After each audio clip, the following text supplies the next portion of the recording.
Hey guys, had to turn on my mic.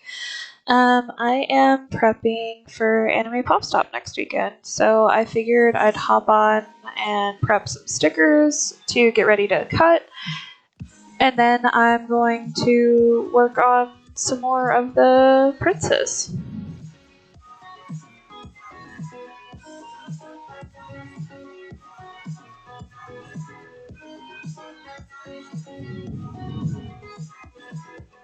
Burning down the walls, we let the monsters in, and now we're running down the halls. No, we can't let them win. And if anybody's hanging out, let me know if the music's too loud, or if I'm too loud, or if I'm not loud enough. Can you say that disappeared?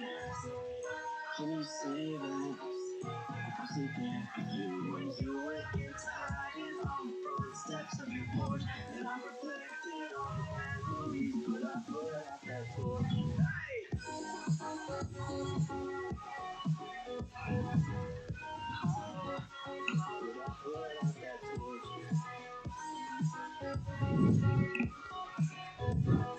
Trying to make my stickers not as huge as they used to be. As much as I love big stickers, they become a little bit harder to display and generally have at cons. So I figured I might need to make them a tiny bit smaller going forward. Especially single character stickers like these.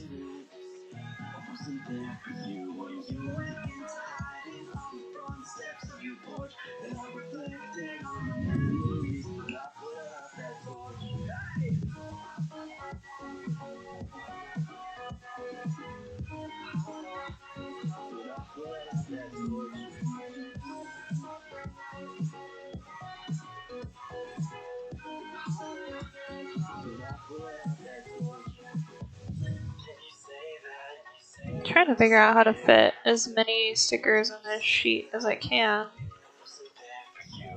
That way I don't feel like I'm wasting too much paper. Maybe like this.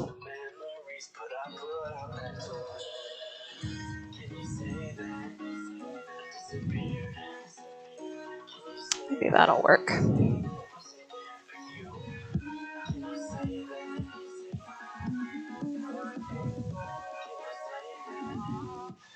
Okay, let's see how these came out. See if there's any funky spots. Oh wow, these actually came out pretty clean. Nice. Don't have to do any erasing, and I think that's as many that's gonna fit on the sheet that I'm gonna be able to fit, just so they're not too small.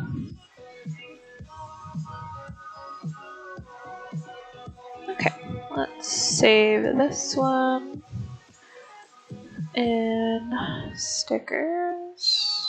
Save it as Cula Chibi. Okay, so next, I'm gonna pull up Fran.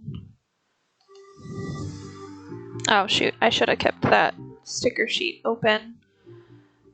That way I can kind of make them the same size. Since they're supposed to be a set, I want them to be at least pretty close to the same size. I'm trying to find different music to play, but I'm not sure about this one. Maybe this one. Let's try this.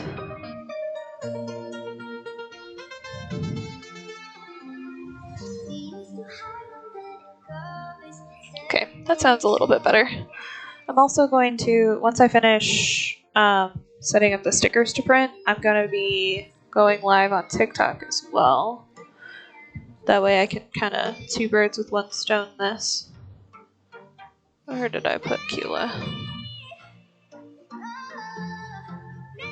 Cula, there we go.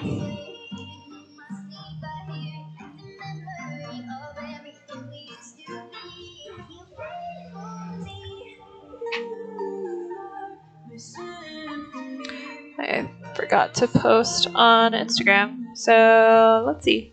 Yay!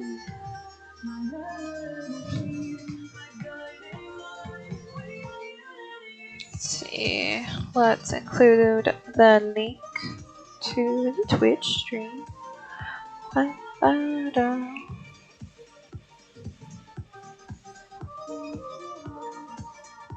The stream was a bit random, so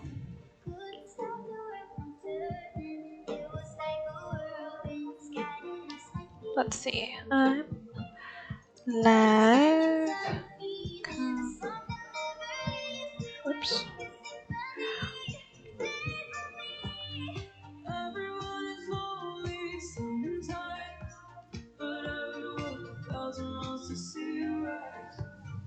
Okay. Made obligatory Instagram post. There we go. A bunch of my art friends are over at Anime Matsuri in Houston right now, so I actually signed up to be a part of that con next year. It'll be my first con in Houston. Okay, I'm not clicking on that layer.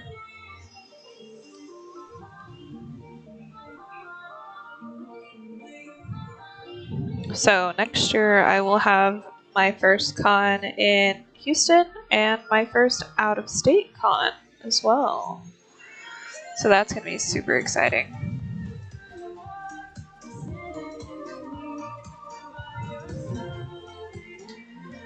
They were talking about how the artist alley was like everything was on one floor this year, and they almost think that it would be better to keep everything how it was last year, how the artist alley was on, I think, the third floor. So I think they might be possibly changing back to that for next year. So we'll see how it goes. It'll be an experience for sure.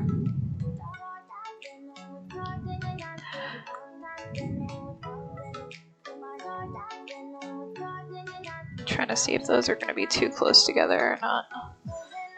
Let's see.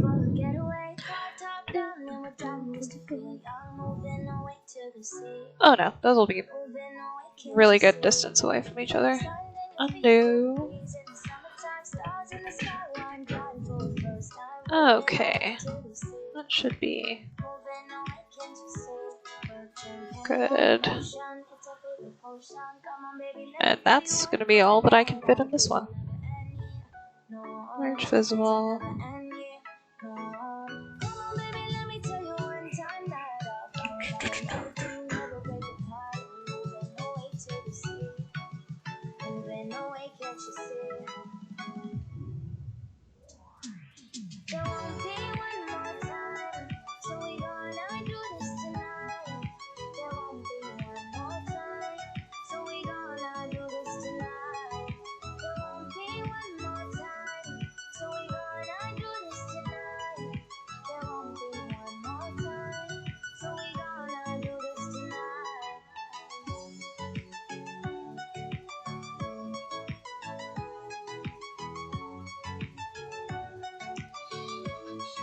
Okay, stroke.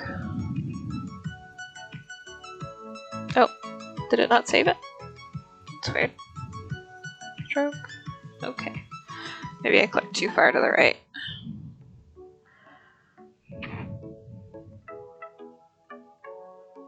This one came out really solid too. Okay, don't have to make any adjustments for this one. Okay, so let's save this one. Save as... Oh, yeah, forgot. It's gonna make me delete that, so it's one layer. And stickers. Fran, Chibi.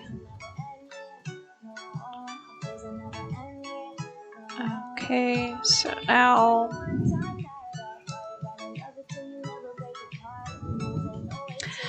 let's prep arrows. Let me make sure the canvas is the right size. Yep. Because Cricut is extremely picky about that. Let's see if I can turn down the music a little bit more. I just don't want things to be too loud.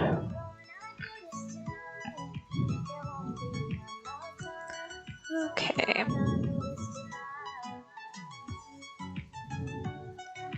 And same thing with Eros and Lucy that I'm about to do. They're going to be stickers, but they're also going to be keychains. So I kind of want to make sure that the keychains and the stickers are about the same size. Well, that's not going to work. It's probably going to just be better to do them all vertical.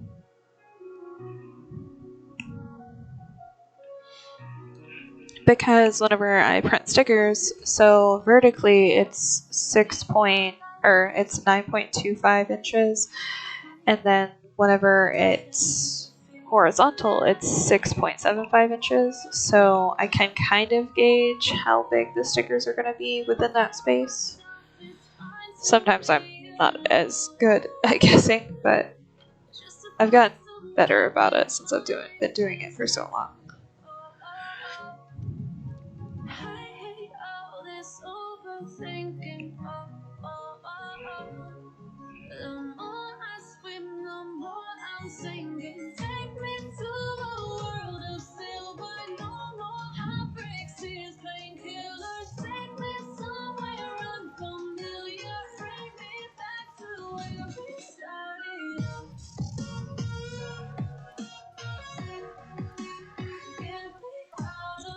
Thought I would have been able to fit her horns in between those two, but they're just far enough apart that that's not going to work.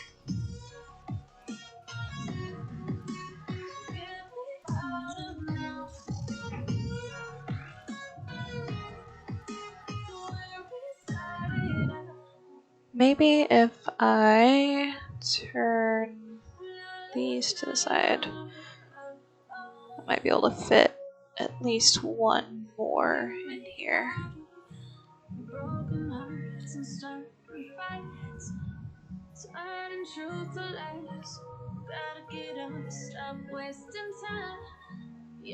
Yeah. That way I'll be able to fit 5 instead of just 4. It's like there's almost enough room right here, but not quite, unfortunately. Okay, let's merge those. Stroke. Okay, let's see if there's any funky spots on this one. A little bit around the horns. I kind of figured that was probably going to be a spot that I'd have to fix.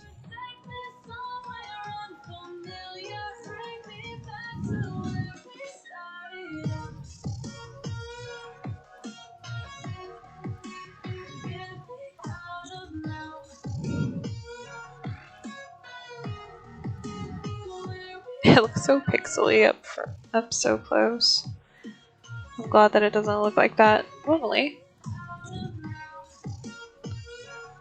But when you're zoomed in this close, everything is pretty pixely. I'm gonna have to shift that one down a little bit since they're touching. Don't wanna make any more additional problems for my Cricut. It has enough on its own.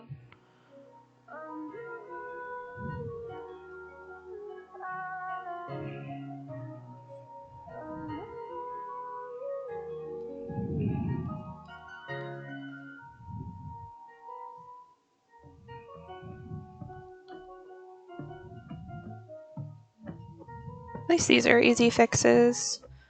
Just a bunch of simple stuff. Not like when I was fixing Mystique the other day. She had so many problem areas. I think that's probably just due to me not being used to Clip Studio. There we go.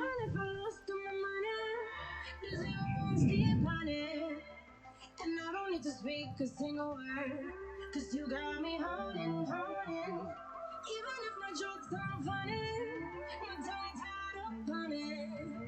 Then I don't need to Did I already get the eye or the hair? Yeah.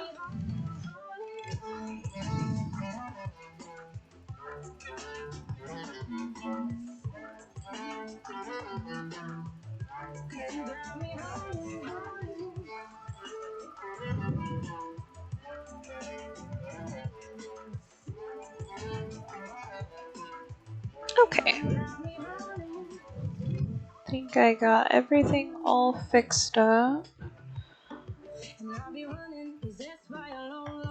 Yeah, I knew I probably missed one around the right horn.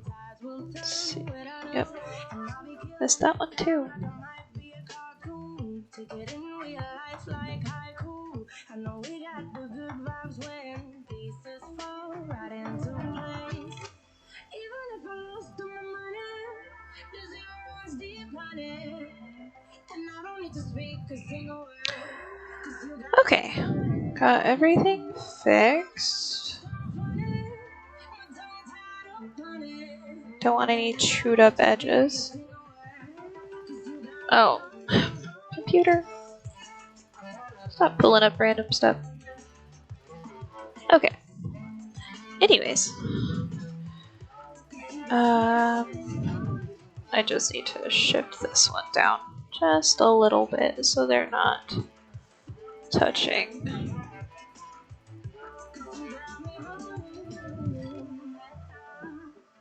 There we go.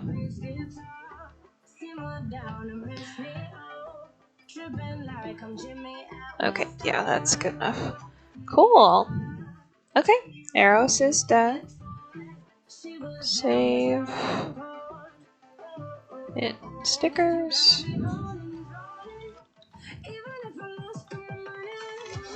Okay, now Lucy.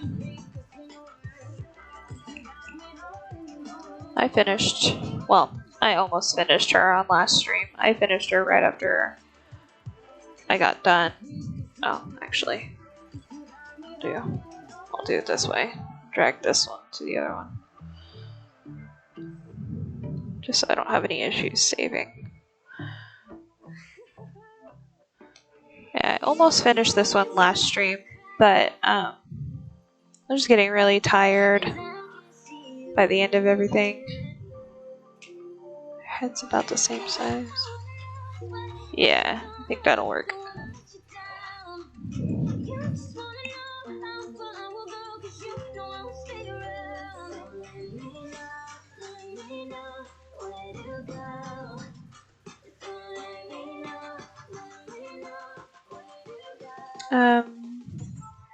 We went and saw The Last Voyage of Demeter last night. It was really good, actually. I was pleasantly surprised. I heard some people talking after the movie let out that they were that it wasn't what they were expecting, which kind of confused me because I was like, it's a movie about Dracula being on a transport ship and then killing everybody on the ship.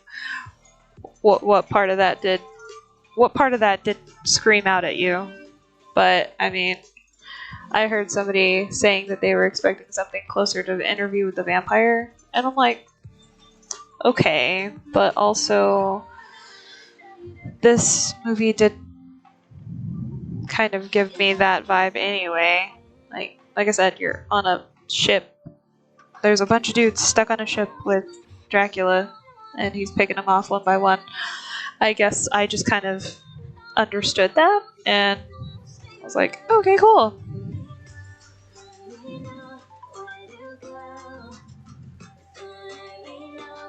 I thought it was a good movie.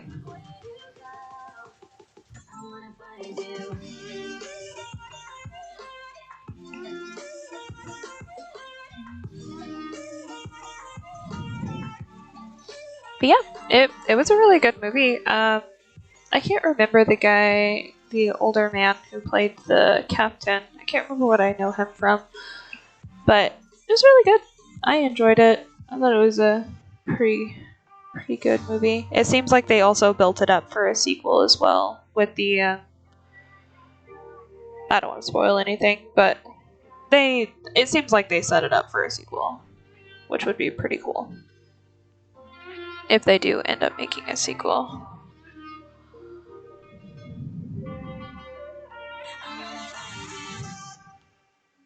Seeing monsters out your window. No, you can't sleep. You pretend though you don't have to. Maybe if I do this one upside down too. 'Cause I got you like you got Or maybe, yeah, that'll work actually better. until our last breath, every heartbeat.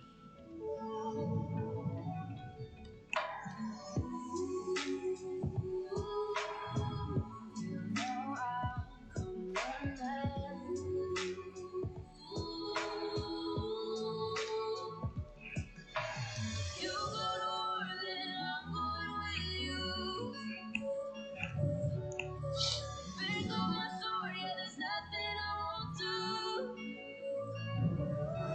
When you show me your love, when the chaos is rising, leading the charge, yeah, I'm coming, I'm fighting, swear on the breath that I breathe. I will say that movie, I don't know what it is, but every time I see that kind of a ship, whether it be piratey or not, I just want to watch Pirates of the Caribbean. There's like something ingrained in my brain that sees a ship like that. And it's like, pirates. Pirates of the Caribbean. Let's go. Let's watch that now. If it hadn't been so late when we got home, I might have made that suggestion. But we went to like the 10:15 showing, and by the time we got out of there, it was so dark, it was so late, it was so rainy. We were just like, let's go home, watch some YouTube, and go to bed. Which is exactly what we proceeded to do. But it was a good night. Went to Texas Roadhouse, and then went to the movies. Well, we went to the mall first, and then we went to the movies.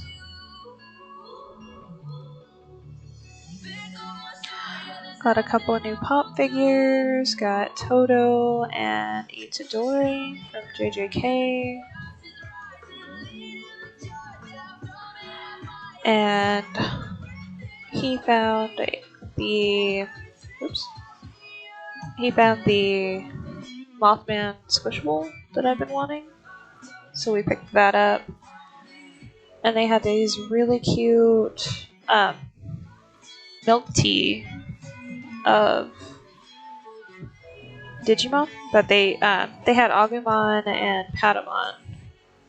I wish they had Gabumon because he's my favorite, but we ended up picking up one of each of those, and they were really good. The Agumon one was like milk tea with brown sugar, I think, and then the Patamon one was just an original milk tea one.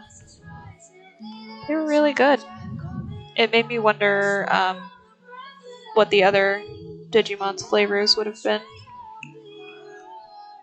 I imagine Gabumon would have been like some kind of blueberry or winterberry kind of situation.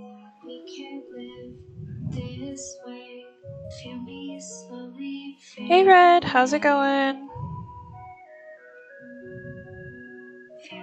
Just talking about the date night that we had last night. Party crasher. Yeah. Just been hanging out for a little bit so far. Worked on prepping stickers. Finishing up prepping Lucy for stickers. Yeah. Aside from the movie being rated R, that was it. We went to dinner, and then we hung out at the mall for a while, picked up some stuff, and then we went and saw The Last Voyage of Demeter. It was really good.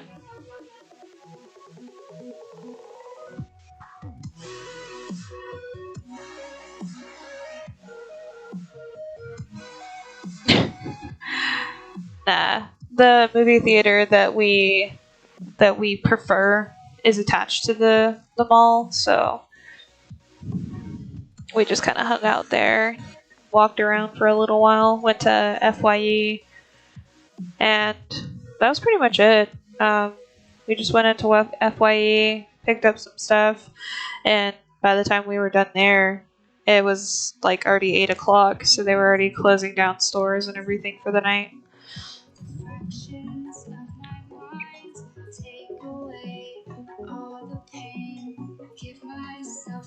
Okay, I think that's good. Finished it all up.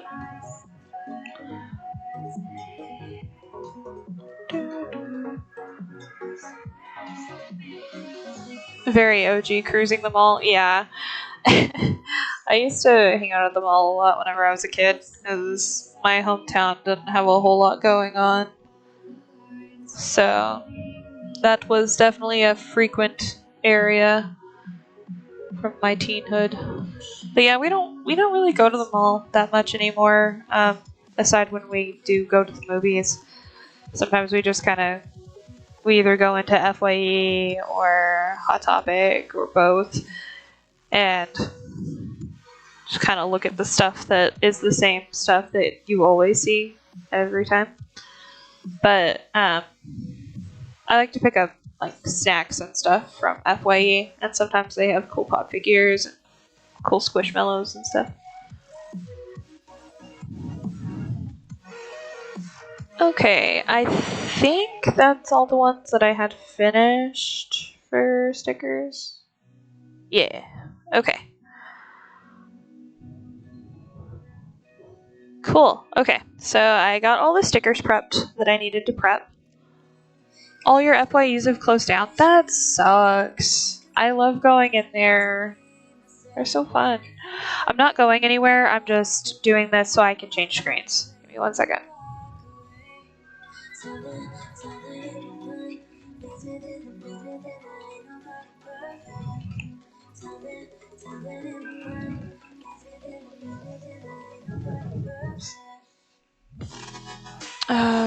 I need to pull up the thing that I use for my iPad.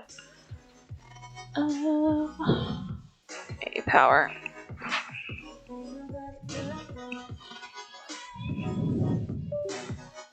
USB connection.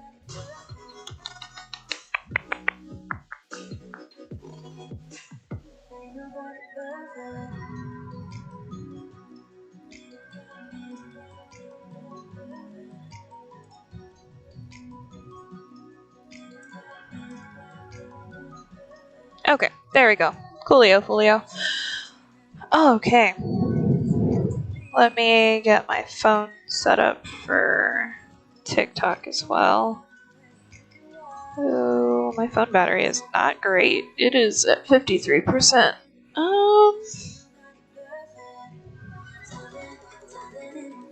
Let me see if I have a charger in here. So I have to use USB for my iPad.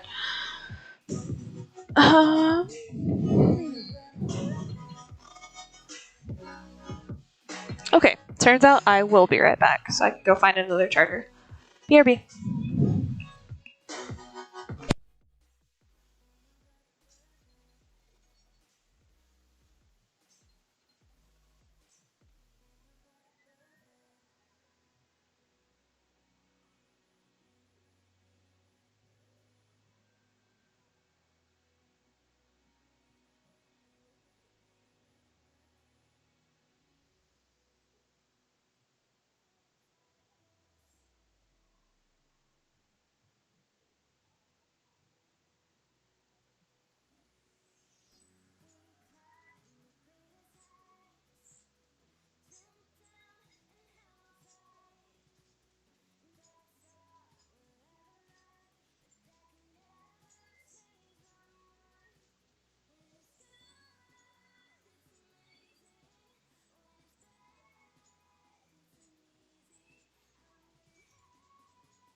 Oh, there we go. Okay, I'm back. Found charger. Charger has been acquired. I just gotta plug my phone in. There we go. But that sucks that your FYEs have shut down.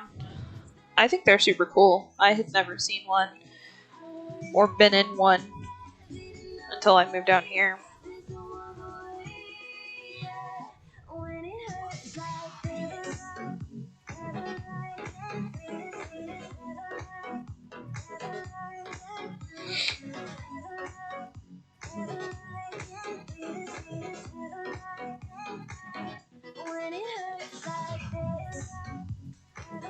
Happened years ago? Yeah.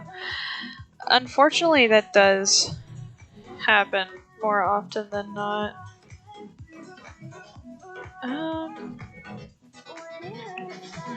Before I do this, let me see. Oh yeah, I couldn't do that last time. That's right. Because it plays through my headphones because it's connected to my PC. Let me just pull up Pandora on my phone again.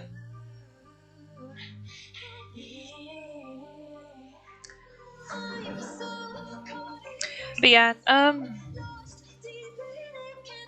mainly FYE and like Hot Topic and Spencer's are really the only stores that we go into anymore. If we do go to the mall, which we really don't go to the mall that often at all anymore. Just because you can find the same stuff, if not better, and cheaper online.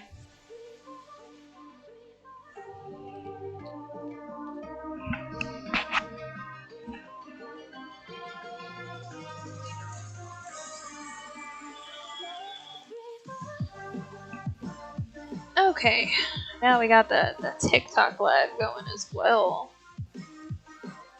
Cool. Oh, I just turned my phone on. I just hit the Bixby button. Whoopsie. Okay.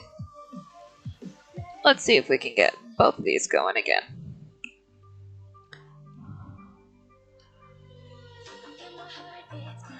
Maybe I'll still get somebody involved. Your Hot Topic is still going strong over there? Yeah, ours is too for now. I haven't heard anything about them closing down. I know I know Hot Topic hasn't been doing super good, just because of online shopping and stuff. Hi Karen, hi Soda Girl, hi Mooberry, hi the Plant Wizard. Oh, and my my Apple Pencil is dead. Awesome. That's a great way to start this.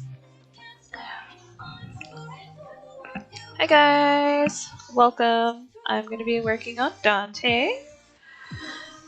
As soon as my Apple Pencil charges, so... Hi Carmen, hi Christy, hello. Let's just... Since I can't really do a whole lot right now, I'll just color with my finger until that charges.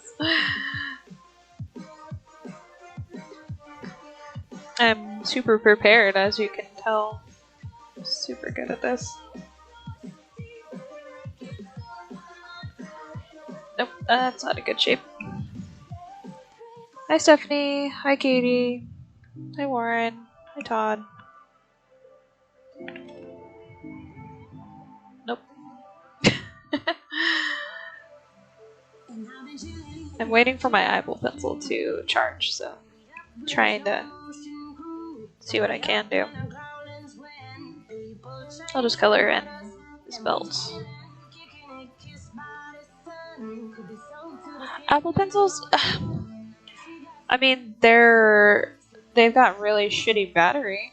As far as like fragility, if that's the right way to say that, I haven't noticed them being super fragile, but they do run out of battery really easy. Marilyn. Hi, agent.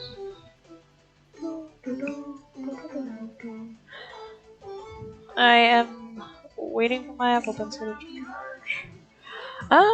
Let me see. I think I should probably make his belt like a dark red.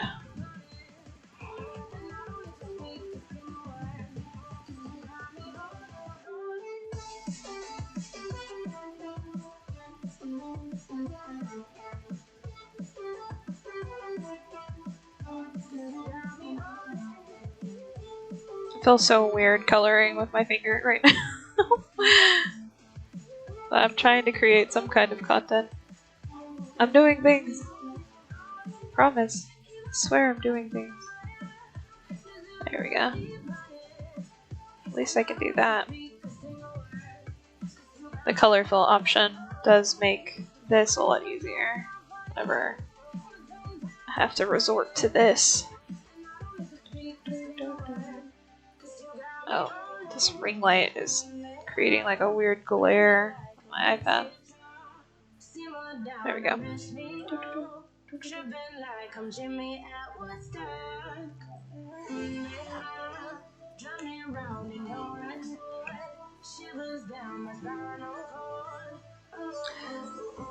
But I will say that I do treat my iPad like a infant.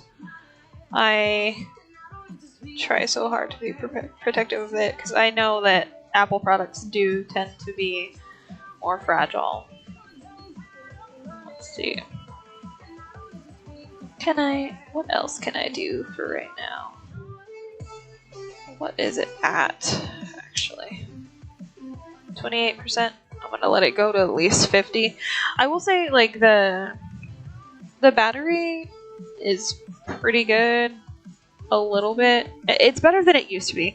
My first generation Apple Pencil, the battery sucked so bad on that one. The Gen 2 one is a bit better.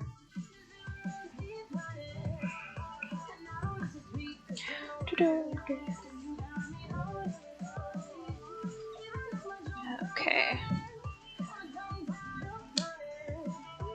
I was debating so hard for his color palette because I always wanted him to have like gray, black, and red involved in his color palette, but he's also the Sin of Greed, so I also wanted to have some kind of green involved, but I wasn't sure how I felt about the skin tone. If it looks good. Because I didn't want him to look goblin-y.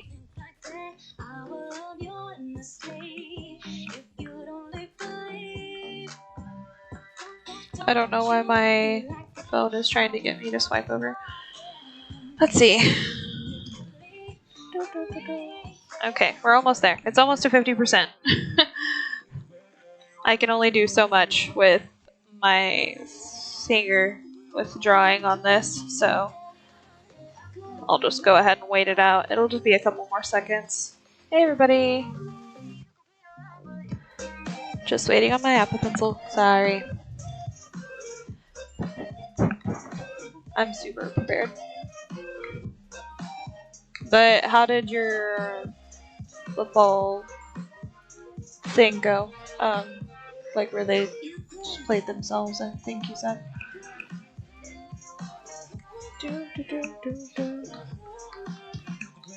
Hey Patty. Let's see, what's it at now? What is the Apple Pencil at? 47. Close enough. Okay, let's get started.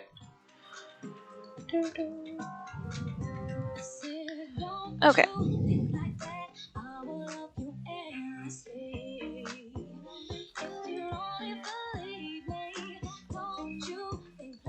Okay, I thought this was supposed to be DMCA free, but I think YouTube lied to me. Let me do this one. Because I know this one's DMCA free.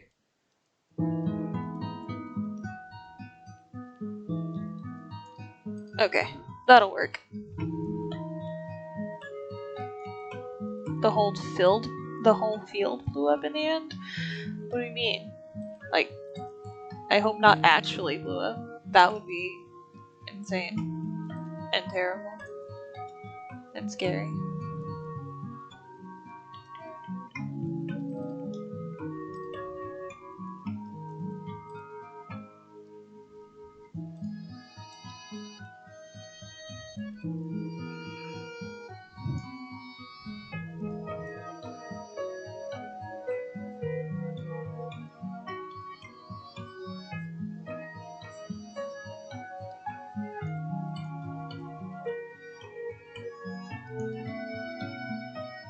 Maybe I should zoom this out a little bit more.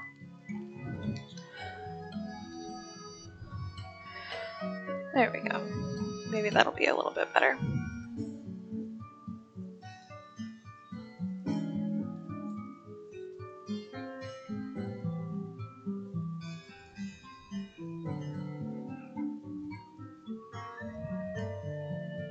Oh, thank you for the follow, Lori.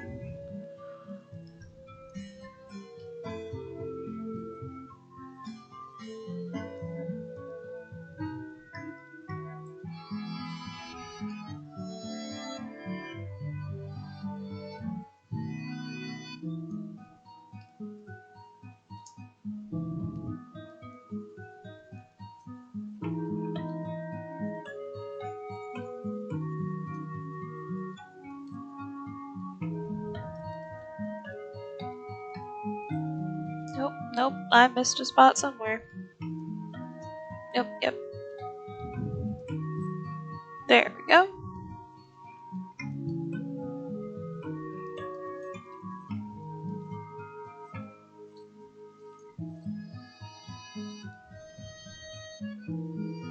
Okay, I have this on a different layer than the skin, so that'll be fine.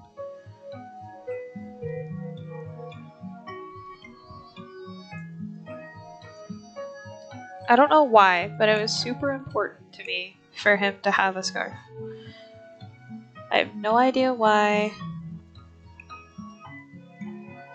but it was. Oh, shoot, I was coloring that in the belt color. No wonder it looked different.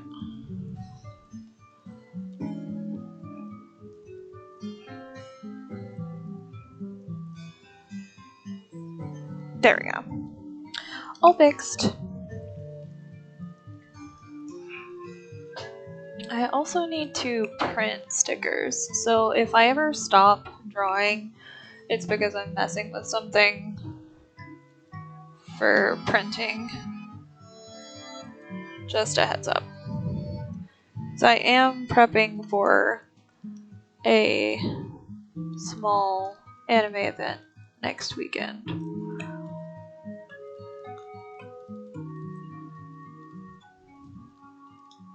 No, not on the Rolo printer. Dang it. I don't know why it keeps auto selecting my my label printer as my. Oh, I changed that by accident.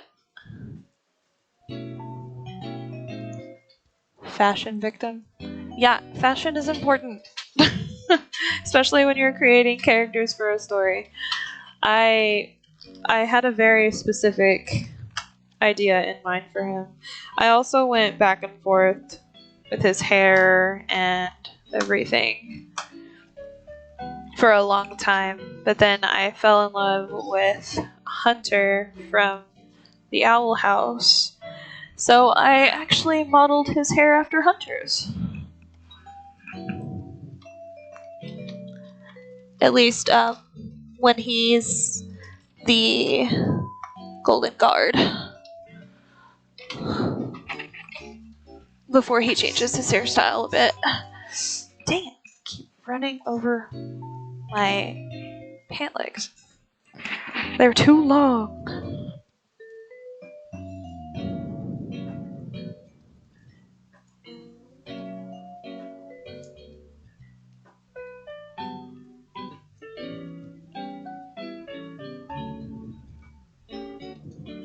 Hello, welcome to the stream. We're working on one of my original characters from my webcomic.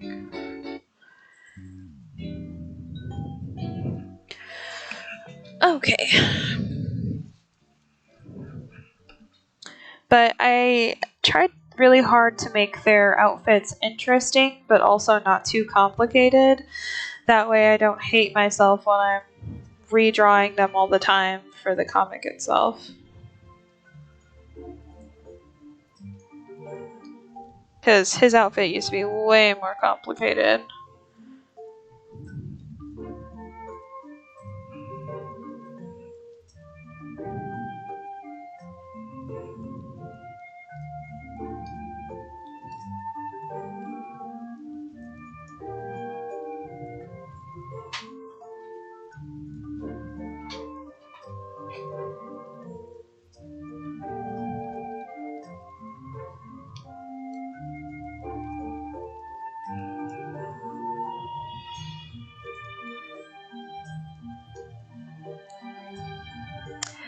But yeah, you have to have this weird mixture of both interesting outfits without overcomplication.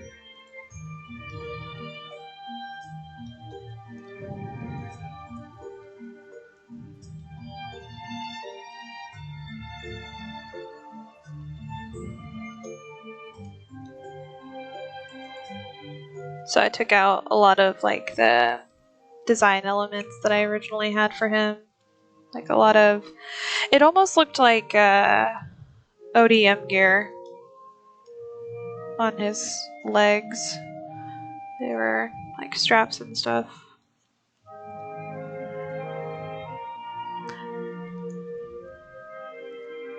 But that was complicated, so I decided to get rid of that and just go for a modern-ish look. Which I might change it eventually, but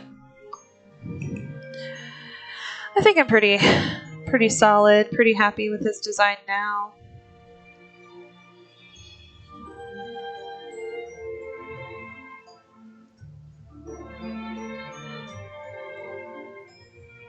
Mainly because I want to get started on writing, or get started on drawing, because I've already done a bunch of the writing. And to be able to do any of the drawing portion, I have to have a solid design for the characters. That's pretty important.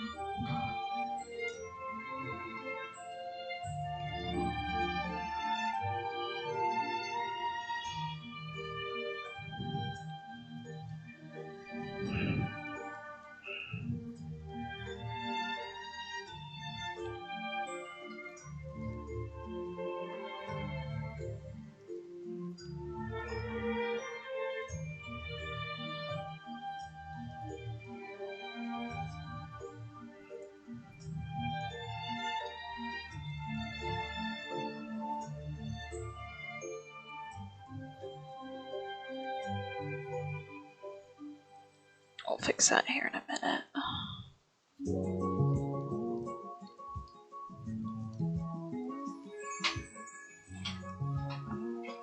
Also, if there's background noise, I'm sorry. I'm printing stickers.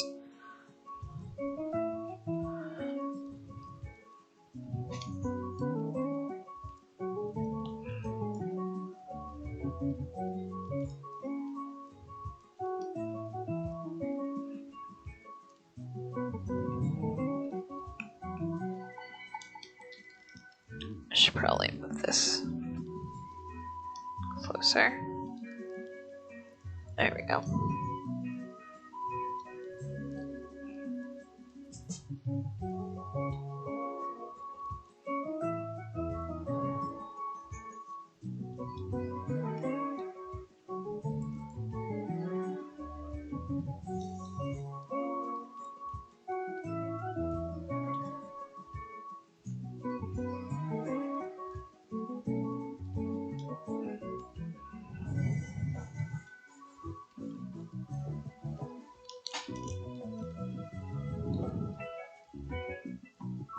There we go. to go from a higher view and replace my thing. Thank you for the like, Scourge. Okay, angle it.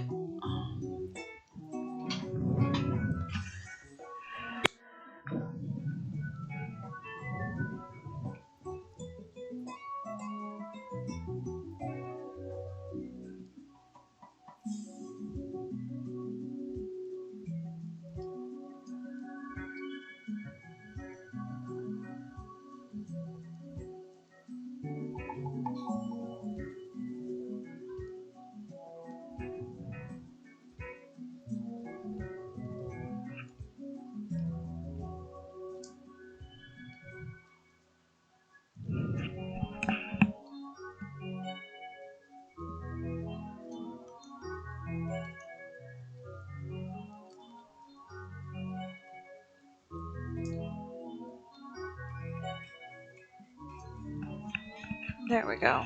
I apparently paused my music for some reason. Oops. There we go. I'll turn it down. That way it's not super, super loud. There we go.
Oh yeah, that's what I was meaning to do. Hi Digit. Hi Bubba.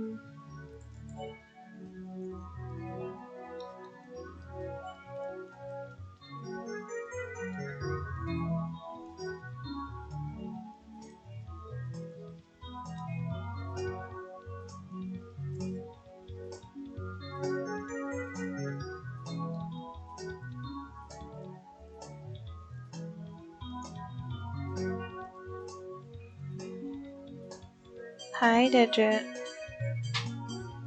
What you doing, Bubbas?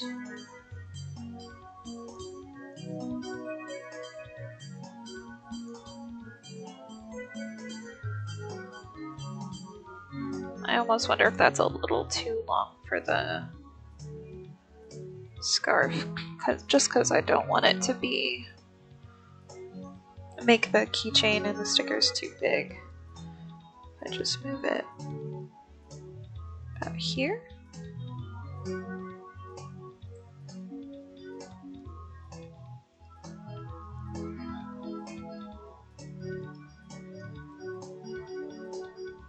Yeah, I think that'll be better.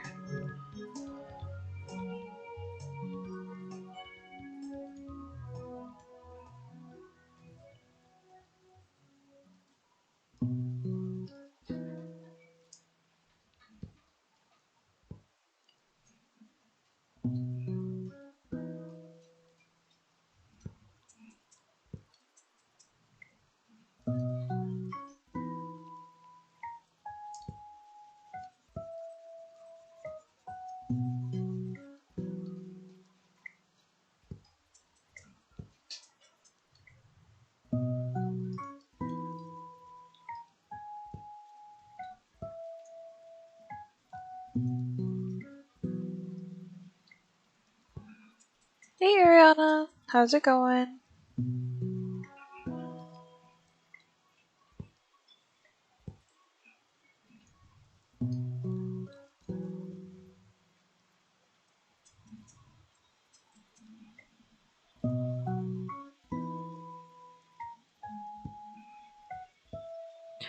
Pretty good. Just hanging out, working on some more character stuff.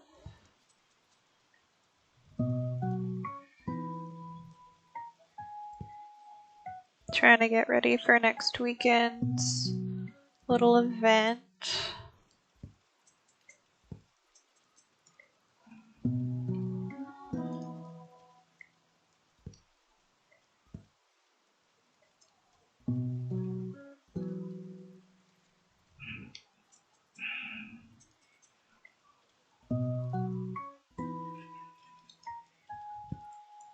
It's called Procreate on iPad. I think you can, I don't know if you can get it on like an iPhone too, but it's purely Apple based.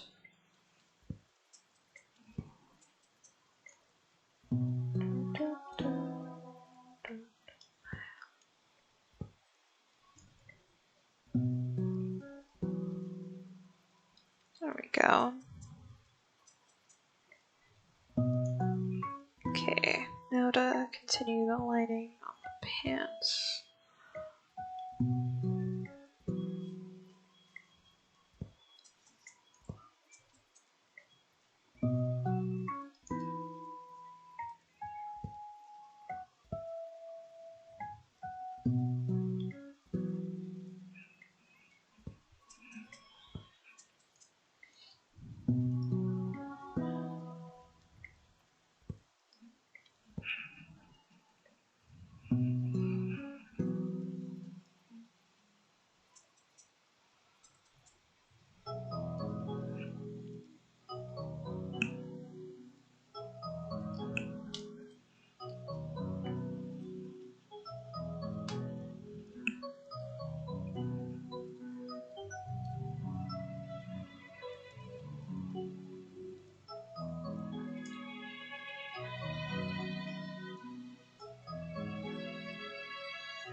Thank you, Bree, for all the likes.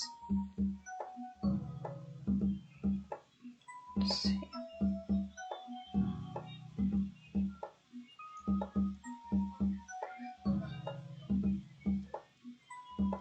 Also, if you hear yelling in the background, that's just my boyfriend.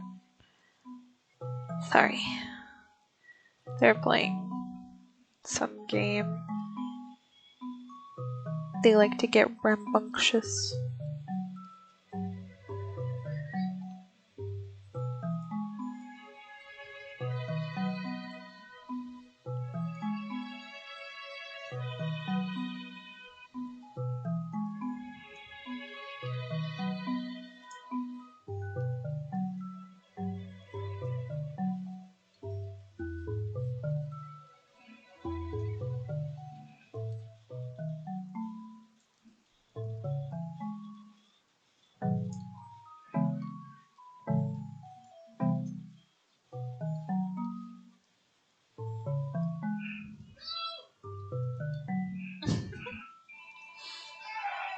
Oh my goodness.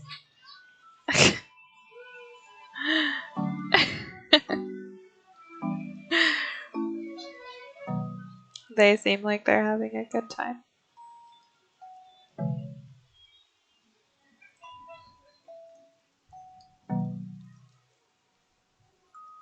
I think that's part of the problem. Let's see.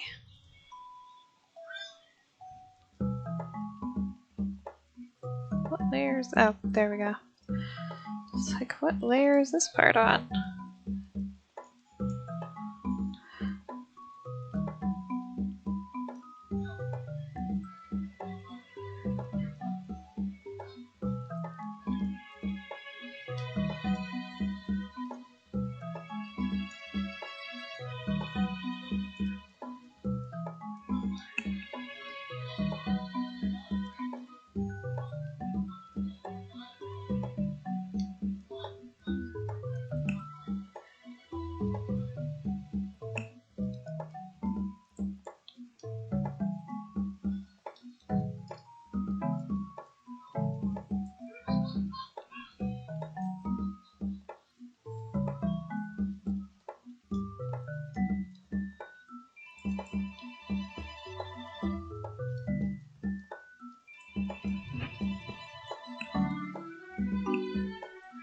There we go.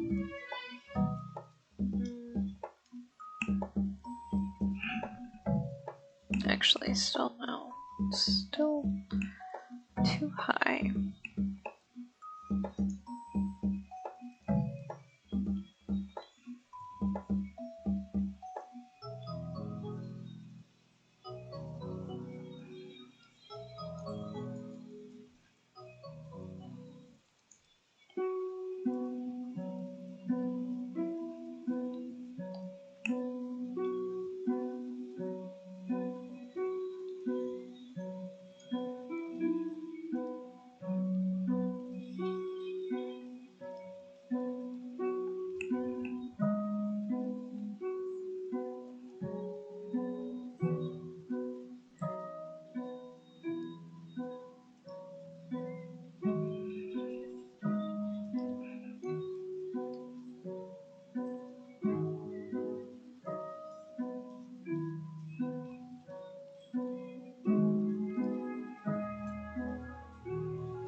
Oh, a couple of my friends are going live on TikTok as well.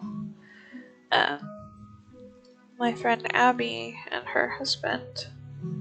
They play, not sure what they're playing today, but they play a lot of Destiny.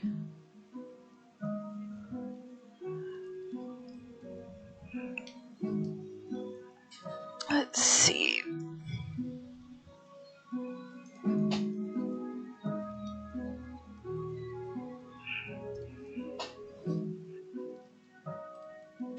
Okay, I need to switch over and print Fran next. Just print Aquila.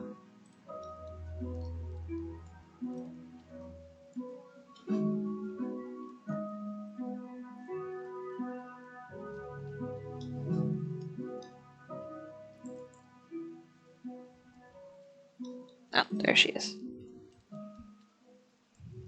Thought I lost her for a second there.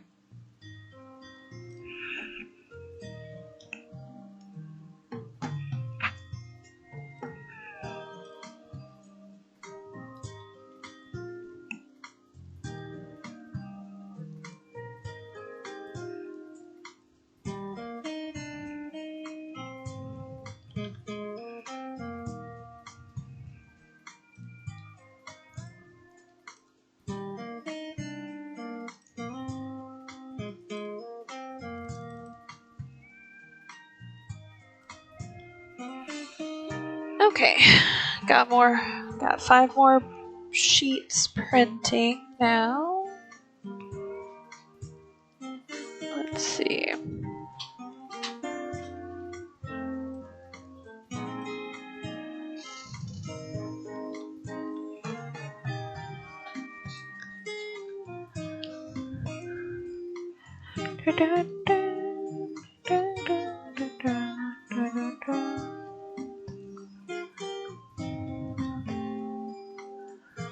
Okay.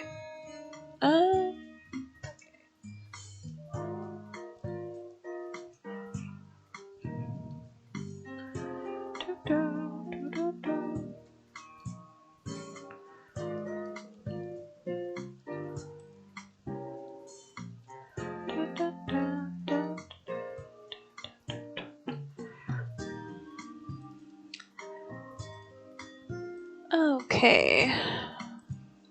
Trying to close out a bunch of stuff so there are not a whole bunch of things on my screen. Okay.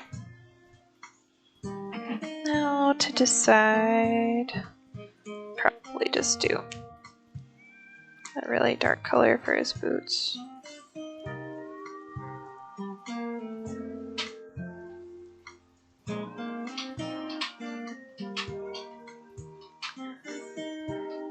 Oh, printer ran out of paper. Just a second. Gotta throw some more paper in there. I will say these stickers are coming out really good. I'm really happy with how they are printing. I'm excited to see them as keychains as well, because they'll be my first keychains that have a gradient background.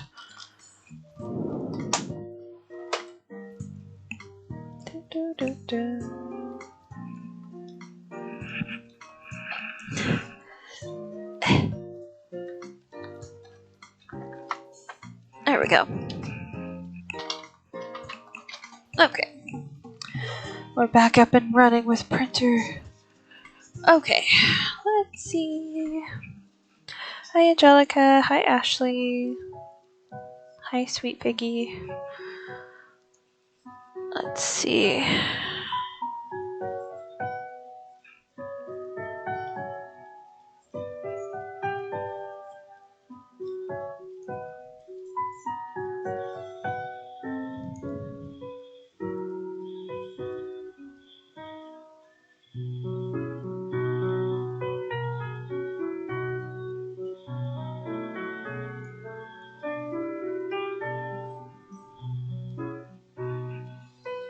Okay, now should I make his boots match like the belt?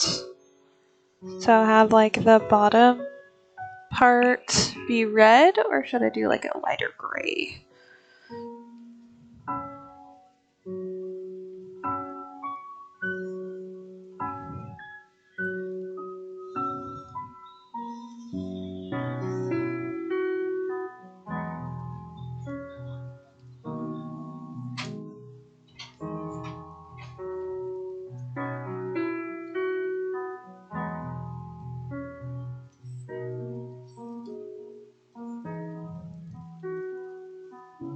I think that looks pretty good.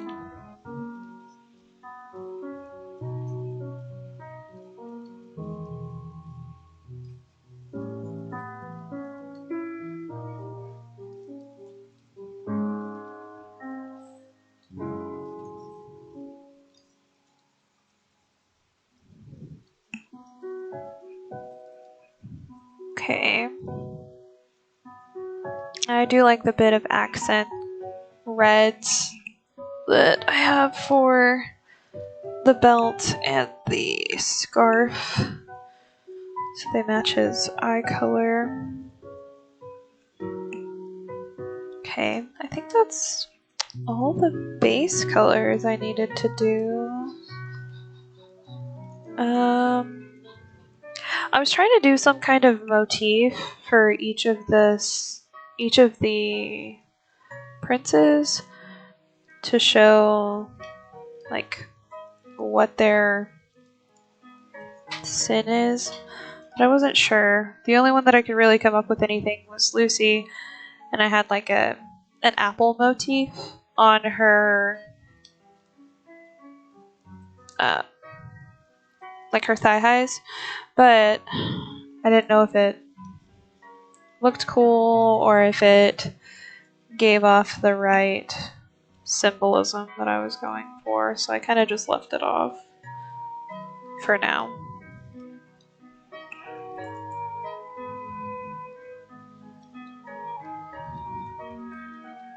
Because, I mean, I feel like they could stand alone as just characters until... Like, if I make them look interesting enough, I feel like they could stand on their own without it being known exactly what they are.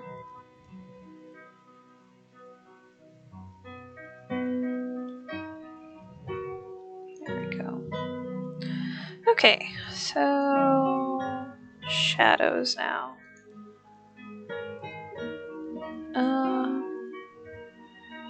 First, I should actually fix this.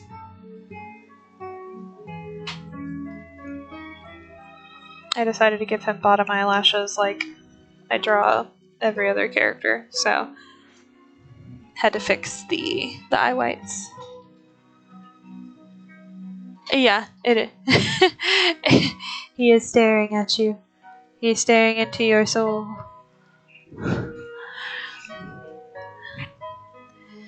But yeah.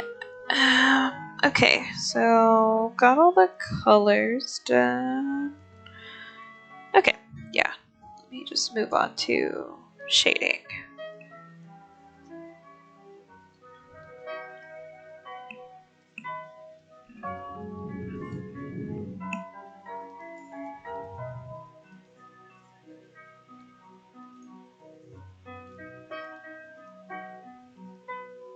Okay, yeah, I didn't make that reference, so I should just be able to continue.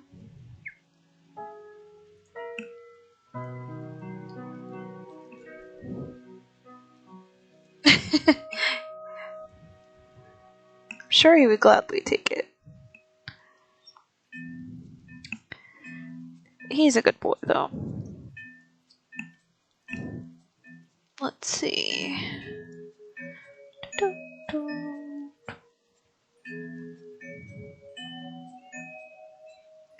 He is in the business of taking souls, though.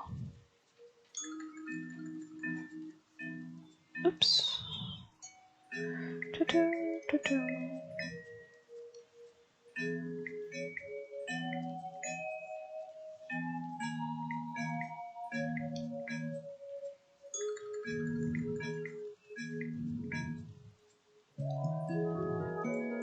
Well, that's not the same color. Oops.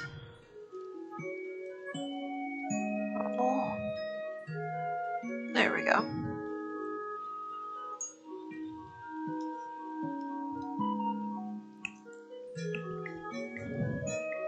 Shut up, Facebook. Yes, he is best boy. He's my favorite from this set.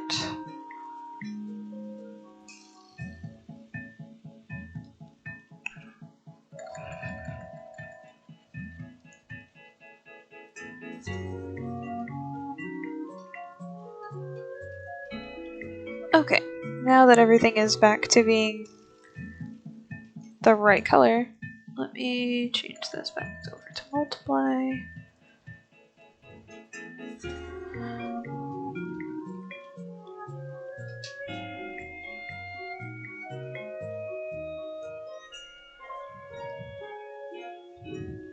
There we go.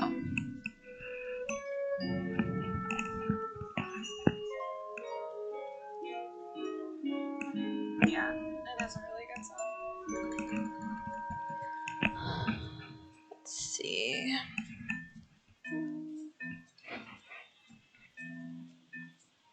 Looks like I missed some spots. There we go.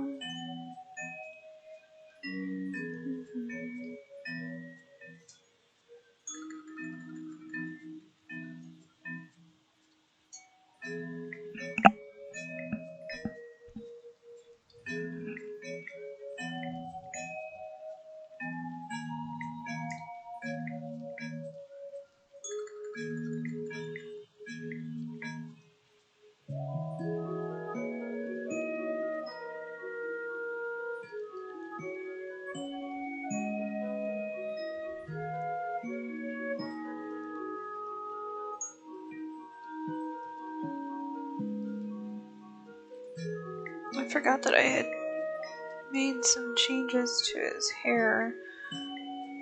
Missed some spots.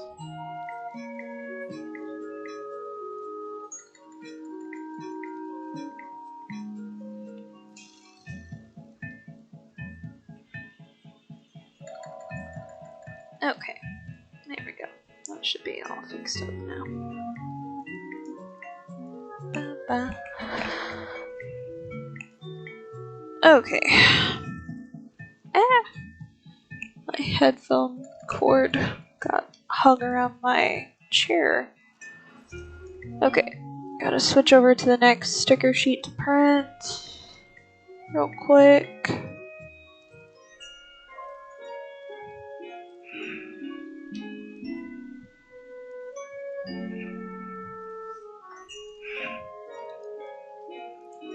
Okay, I don't know what that noise was, but alright.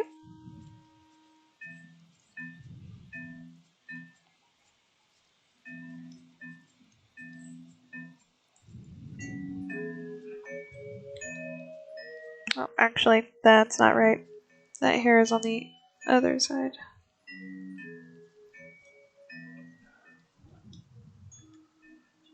So I'll do this.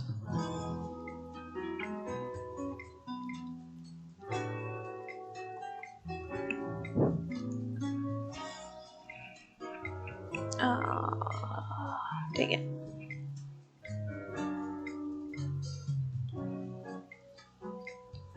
Undid all that stuff that I just did.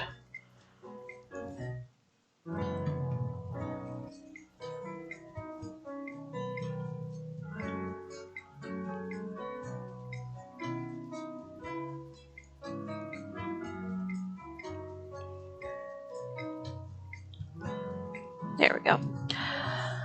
Okay, let's see. Oh my goodness. Go ahead and print Lucy.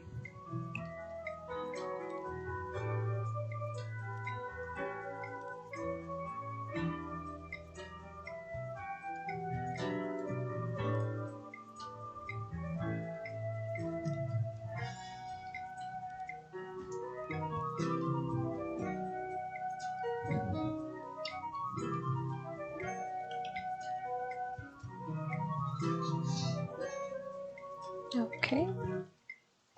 There we go.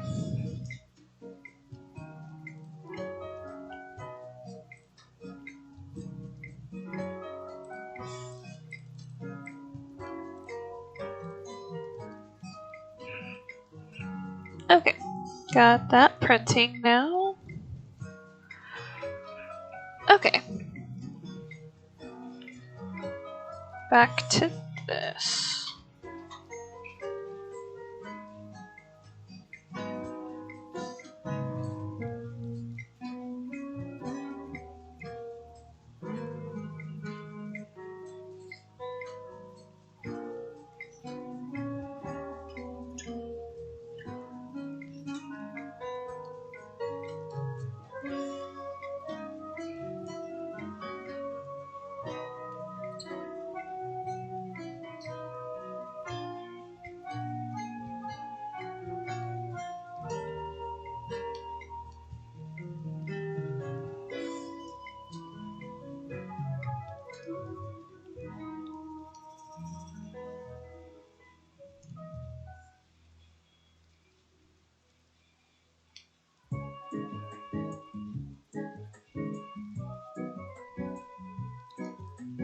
Oh yeah, that's gonna be a different color because I colored that on the line art layer. Okay, that makes sense. Cool. That way I'll still be able to see that definition.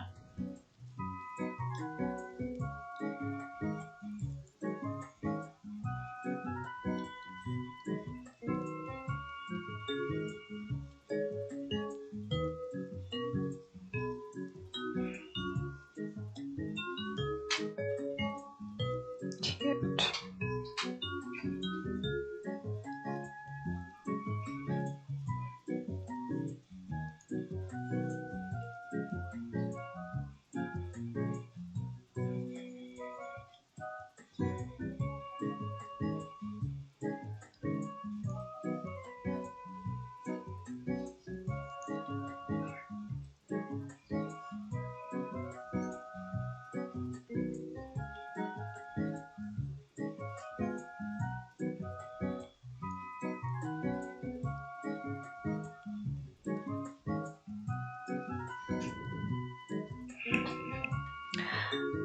Digit, I think that box is a little too small for you. I don't think you're gonna fit.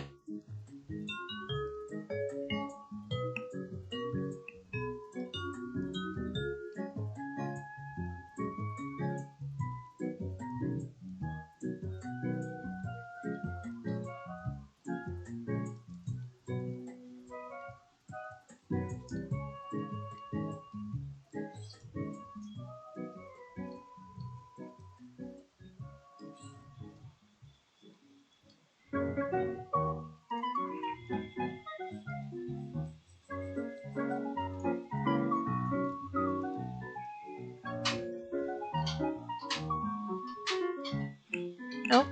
Printer ran out of paper again. I can only put so many sheets in at a time because of the sticker paper, they like to get stuck together, and my printer acts like it's dumb and can't pull them apart. So I can only put like 5 or 6 sheets in at once. So let me go do that real quick. One sec. Hey, Bubbles. Okay.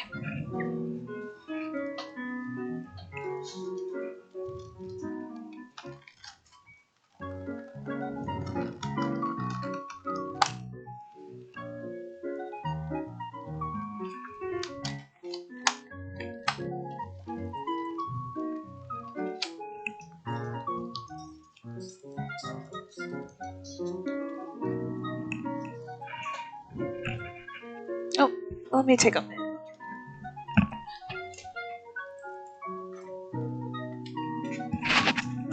Okay, there we go.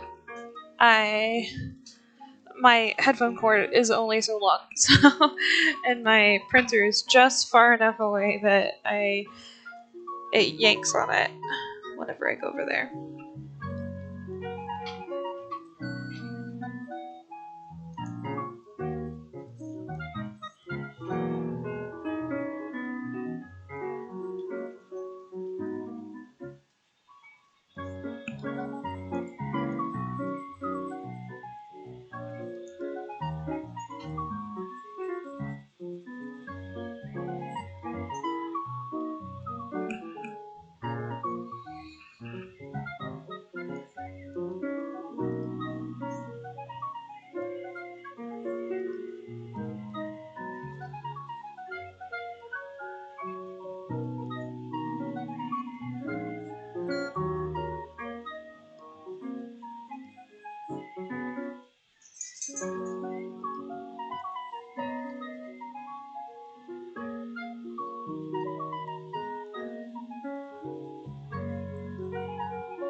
Oops.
Okay, I think now I'm getting to the larger chunks of color. I need to.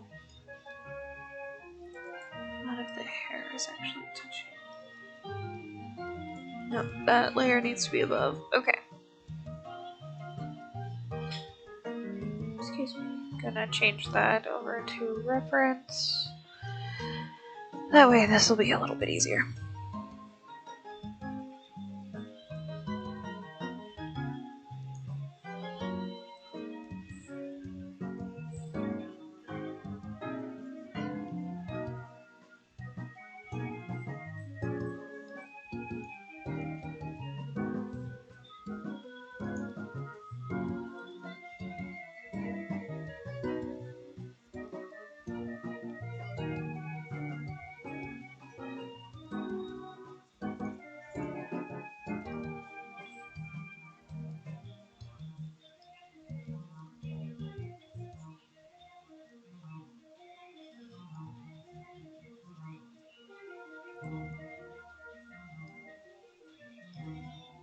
Actually, it'd probably just be easier to just do the whole thing and then erase from there.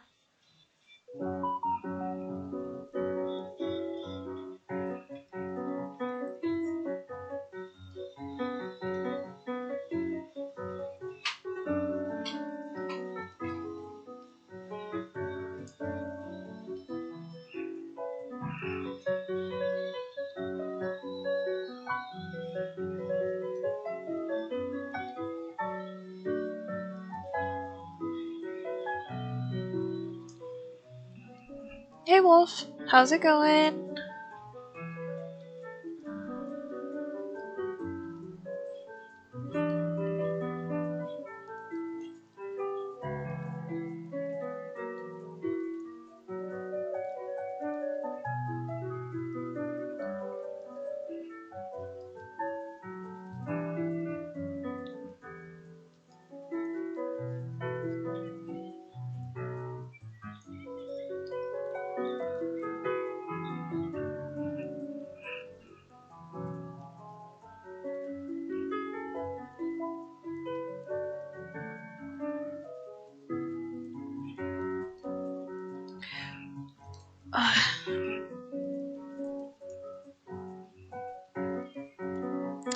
This is Dante.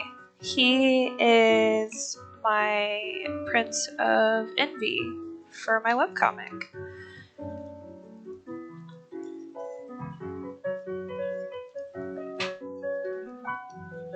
Thank you. I think he's cute too. He's my favorite of the boys. Oh, Digit, are you trying to say you're cute too? Yeah, you're a cute boy. You're a cute sweetie. Yeah, I'm on Twitch too. I'm kind of trying to lead some of my TikTok peeps over to the Twitch. That way I can kind of do both. Oh, Digit, ow! Dude, you can't just claw. I can't hold you right now. I'm busy. But yeah, I might actually stop streaming on TikTok here in just a little bit because the way I have to have the iPad so that it is in a good spot. It's at amazing time. Oh, that's good. I'm glad. I'll have to remember that, make note, and try to do streams on Sundays more. But yeah, I might switch just over to Twitch here in just a little bit because the position that I have to sit in for this to work is like killing my back. So if anybody's hanging out in the TikTok chat and you want to continue watching the stream, whenever I switch over to just strictly to Twitch today, my link is in my link tree and you can just come hang out. But I'll probably keep streaming on here for keep streaming on both for a while. Yeah, Red, you're a regular viewer. You're a big old trooper hanging out. I appreciate you so much. Aw, thanks, Wolf. That's really sweet. I do my best. Trying to build up community so I can have a bunch of peeps to hang out with on the weekends when I have time to stream. Oops.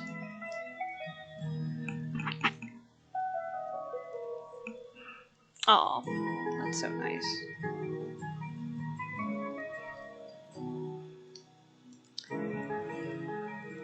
Yeah, I knew what you meant. Yeah, that is true. The only thing that can really be asked of anyone is for them to try their best. I definitely agree with that. You can only do so much.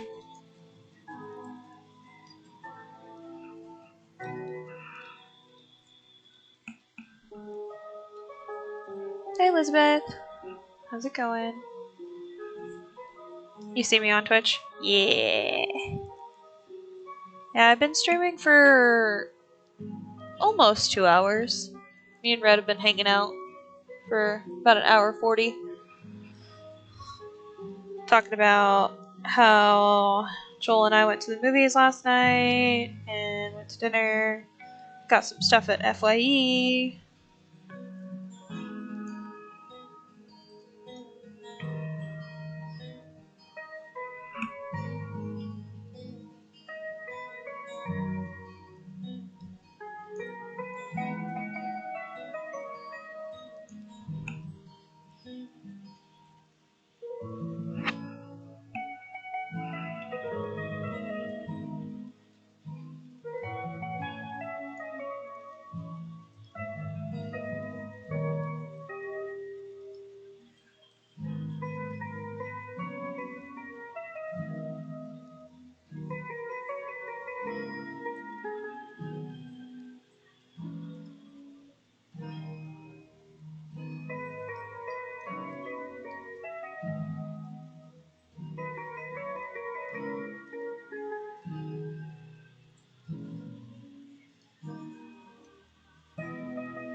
Oh man. Yeah, sitting like this is gonna wreck my back. So, let's see, how long have I been live on TikTok? Probably just over an hour. Let's see.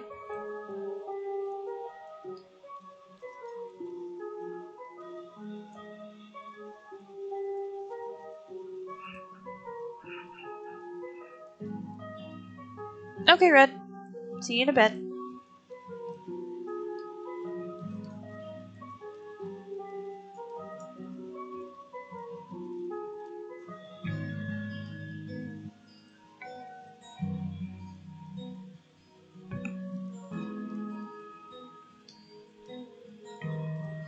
Hey, Ariana.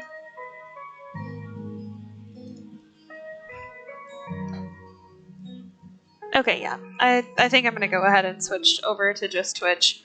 So, I'm gonna go ahead and end the TikTok live here. But, thank you everybody who hung out during the TikTok stream. If you want to continue to hang out, come over to Twitch and I'll be there for a while. Bye!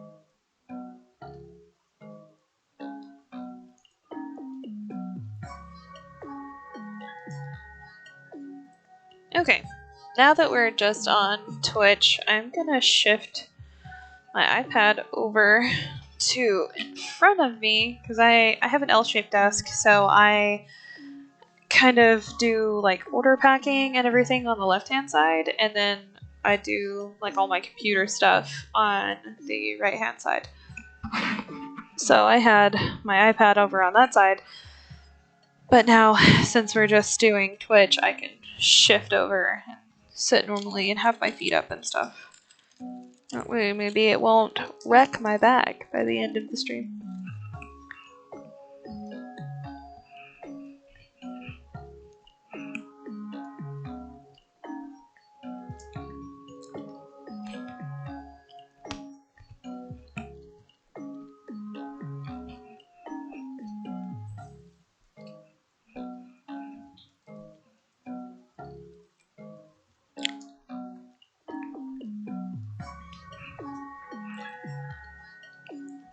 Undisputed, or Wolf. I don't know what you want me to call you. I'm sorry.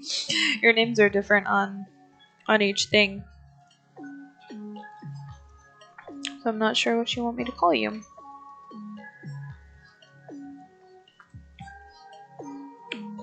But Moo's trying to get into the room. But I think I'm gonna go grab a drink real quick, and I will be right back.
I am back. A drink has been acquired. Okay, time to get all comfy. The main thing I need to do is get a new computer chair. Because that's the main problem, is this computer chair is awful. But it is a hand-me-down, so I can't complain about free. Let's see. I need to print arrows now. Give me just a second.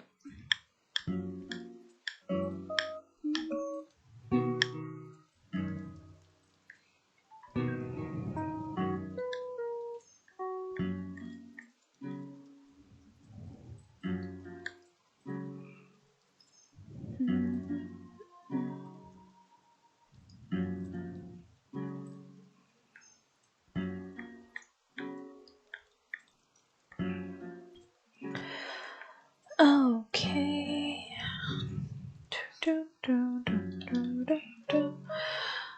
Every time I type in the dimensions for printing the sticker sheet, it changes my PNG tuber over to gaming. change that back here in a second. Just gotta get this set up to print. That should do it. Okay. Back to the drawing. Okay. While I ran into the kitchen, I also threw my Apple Pencil on the charger. That way, maybe I can get some more life out of it during the stream.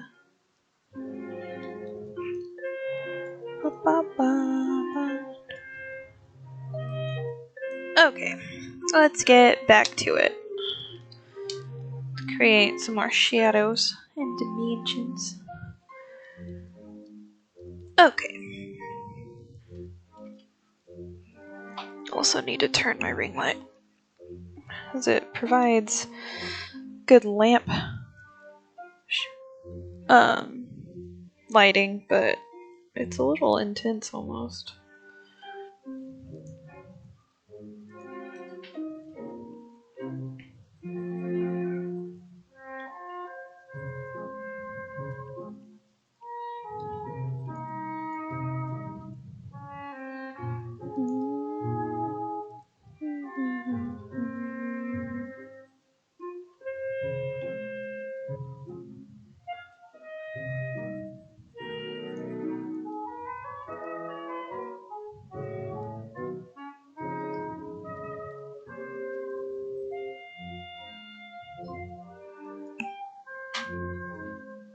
Huh?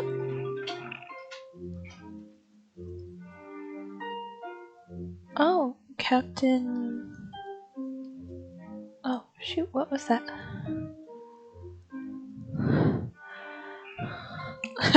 I got a notification.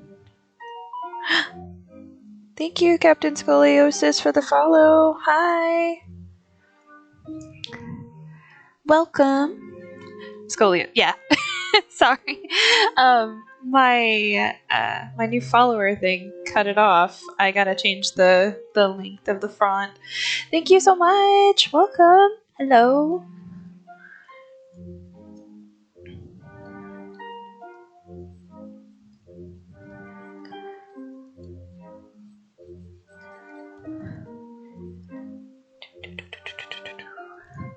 Did you come over from the TikTok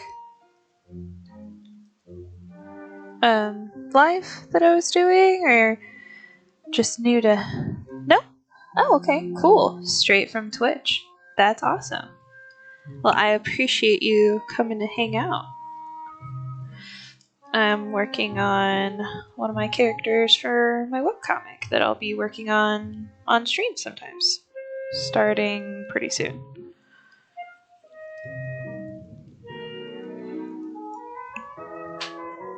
Been browsing art streams? Yeah? You find any cool ones? I usually watch my friends Yuki and I Am Raunchy. They always have fun art streams.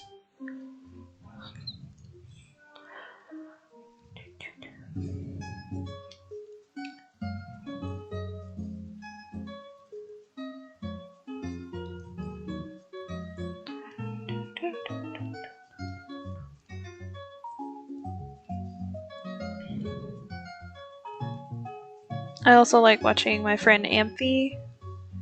It's like IAMFY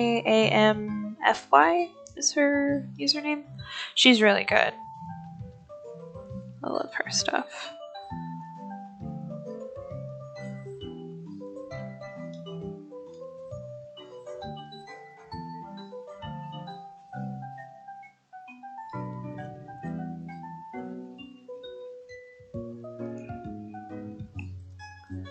Found a stream of a nice Russian girl, which is her first stream. Oh yeah, for sure. Yeah. No worries. That's awesome. That was her first stream though. Did it go well?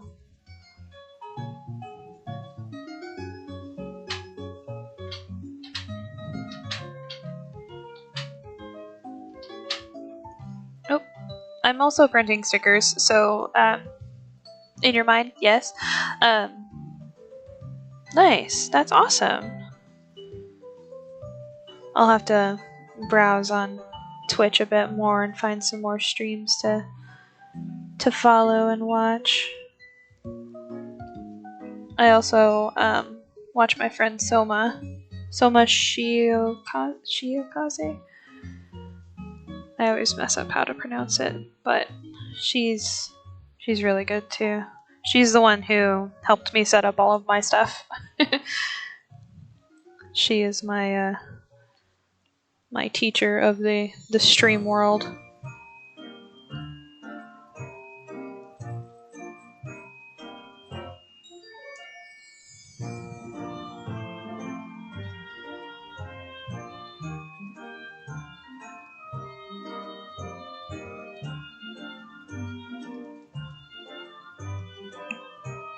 Okay, I'm gonna go throw some more paper at my printer.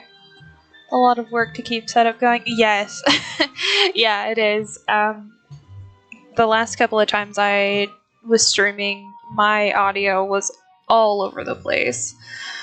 I finally got it to a decent mix. That way it's not too loud for you guys, but also I can actually hear the music. But yeah, it is a lot of work. It's super fun though. I find it really fun and entertaining. I always like trying new things.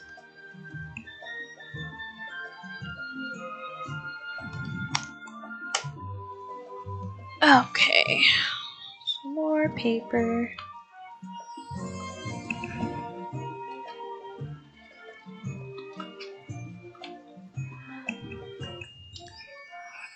And you also helped me figure out that my new little subscriber things work.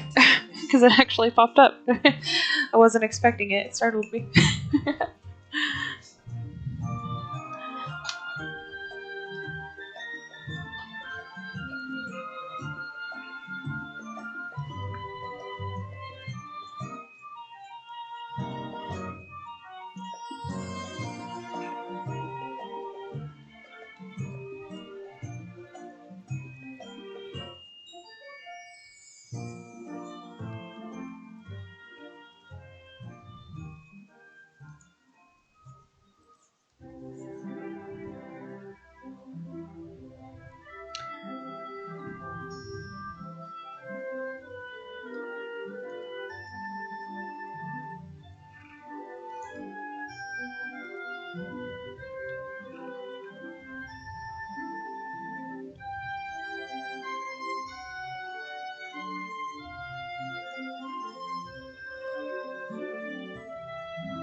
Whenever October rolls around,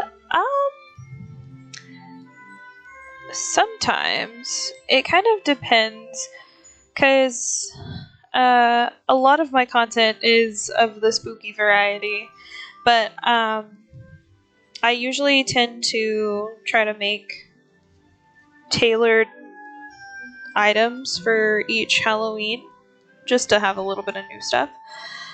But as far as like an influx of attention on the site during October, maybe. I don't think I've noticed any kind of a influx, but I mean that's very possible, because I do sell a lot of like horror related content, spooky stuff, and Monster Girls. So I'll try to make note of it this Halloween and see if there is an influx, and I'll let you know. I'll get back to you on that one. I will say, there's a horror convention that I did last year. Because that's the vibe you're getting? Yeah. That is the vibe that I give off. I have a lot of spooky content. I'm a huge horror movie fan and just the genre itself. There's a horror convention that I did last year here in my hometown, and I killed it at that at that convention because it was like Texas Terror Con, and it was in September, which it'll be in September again this year if I get into it. And I did really well. And there was a brand new horror anime convention that I was a part of this past year. It's called Kawaii Con, and it was in Pflugerville. I did pretty well at that one too. So, I guess in a sense, it tailored content to the spooky vibes. Makes sense. But I try to have a good variety of things. It just happens to be the theme of my shop and persona. But I do a lot of other stuff. Let's see. Don't mind all the horror related content that's already showing up, but like I have a Patreon and I do like a bunch of anime related stuff. Oh, and my thing froze. Come on.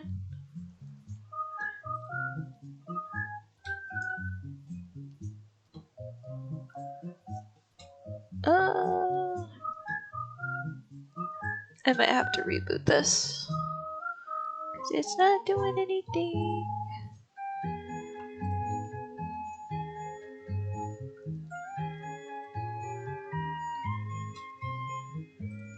Okay, there it goes. It came back.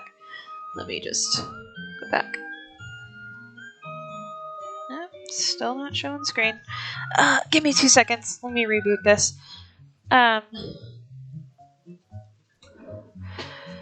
Yeah, I'm not going anywhere, but let me just fix this. Yeah, no, that con was brand new. It was the first year was last year, and I'm always looking for causing the computer problems. No, this app that I use to mirror my iPad, for some reason, sometimes it just likes to freeze up on me. It doesn't happen all the time, but let's see. Okay, there we go. Yeah, so like last month, or sorry, not last month, the month before, in June, we did and different anime, and so we chose Full Metal Alchemist and Soul Eater. There was 2 votes for Full Metal Alchemist, so we did Alphonse as well. So I do a lot of other kind of content. Like I also have like little cute ones like this, and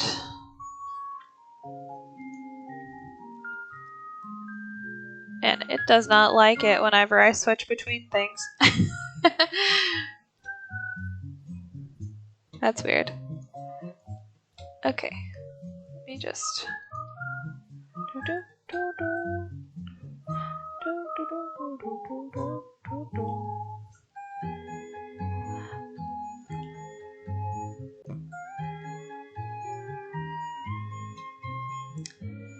But yeah, point being, I do a lot of other kind of genres of things. Just happens to be nearing the spooky time, the spooky season. So, trying to push out some more spooky related content. Okay, there we go.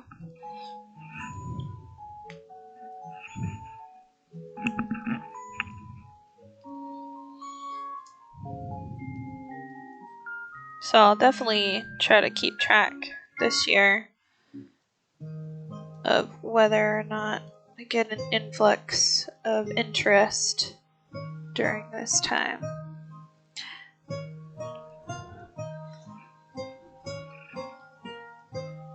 Yeah, for sure. Definitely. I'll have all the spooky things available.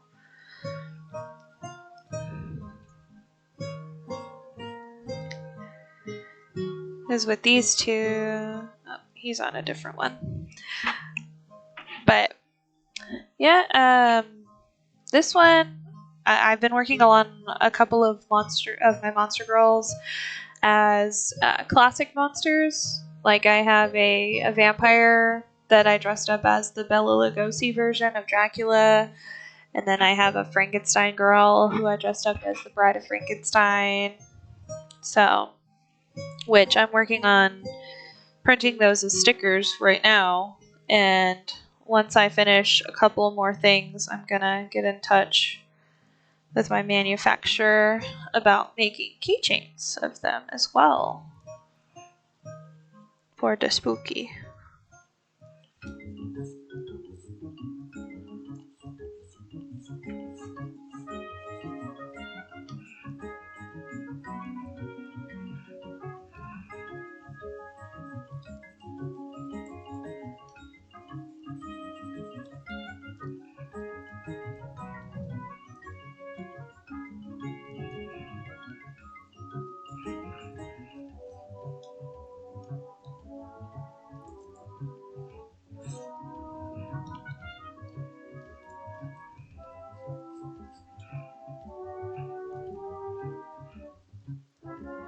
I guess it would come further down since his cheek is right here. Oops.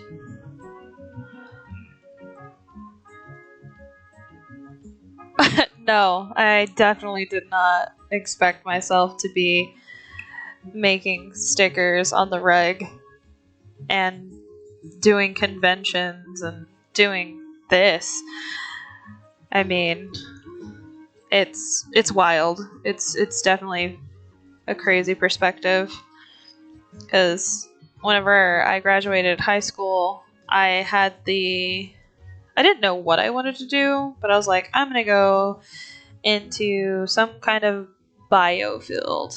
And I started college my freshman year, and I was a bio major, and I hated it. I hated it so much. And I ended up flunking a big test for my chemistry course. And that was a moment where we're no longer friends, but me and a friend at the time, we kind of were both like, this sucks. The only class that we really like doing anything is our drawing classes. So we both decided to jump ship and do art. And then it kind of just spiraled outward from there. Started doing conventions, quit school, just started doing this. It's crazy how life works out. Yeah, it's wild. I still currently work a 9 to 5 or an 8 to 5 at the moment, but I'm definitely trying to work towards doing this full time. But yeah, it's insane. Like I never I never expected this, because I was like, yeah, I like art whenever I was younger, but I was like, it's never gonna be like a career or anything. I'm not gonna do anything with it, and here we are. I am on the internet drawing characters that I made up in my head for a story that I made up in my head.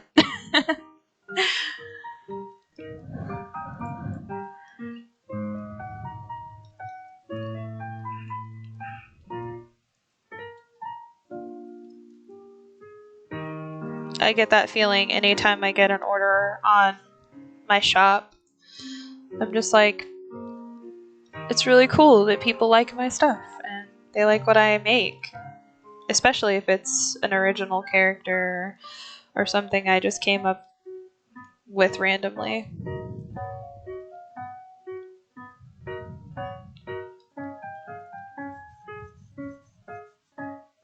It's definitely wild.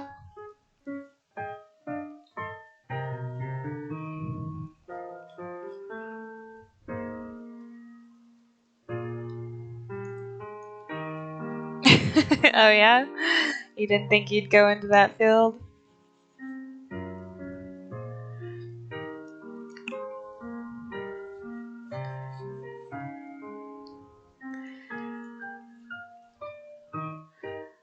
Life has a way of really throwing you through a loop, that's for sure.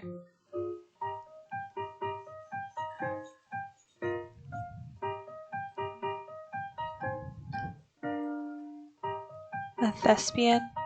You wanted to be an actor? Well, that's really cool. Did you do a lot of drama courses and stuff? I was always super scared to do anything like that. I got really hardcore stage fright. Hence why I'm a PNG tuber.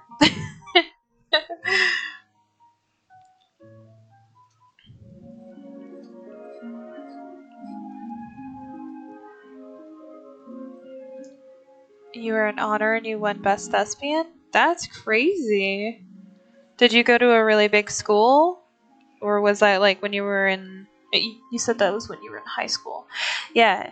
Did you go to like a pretty good sized school? Or was it like a smaller school?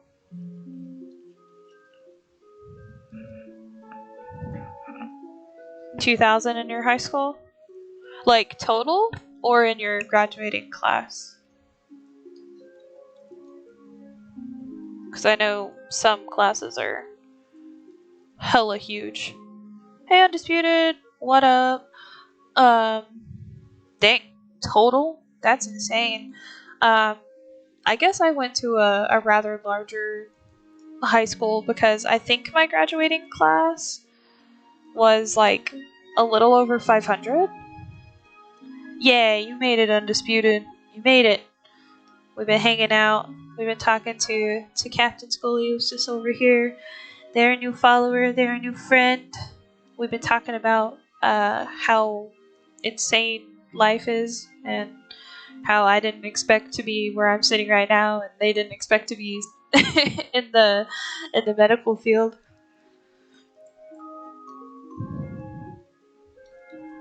Life be wild.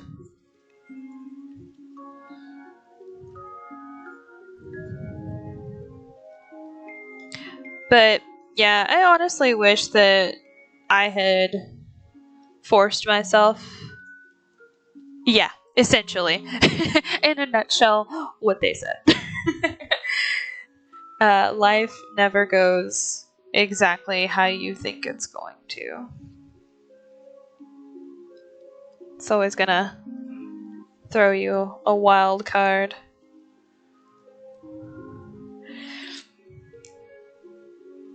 But yeah, I guess a lot of times when I talk to people, because I grew up in Texas, so like we had large graduating classes, large colleges and stuff, so it's just one of those things.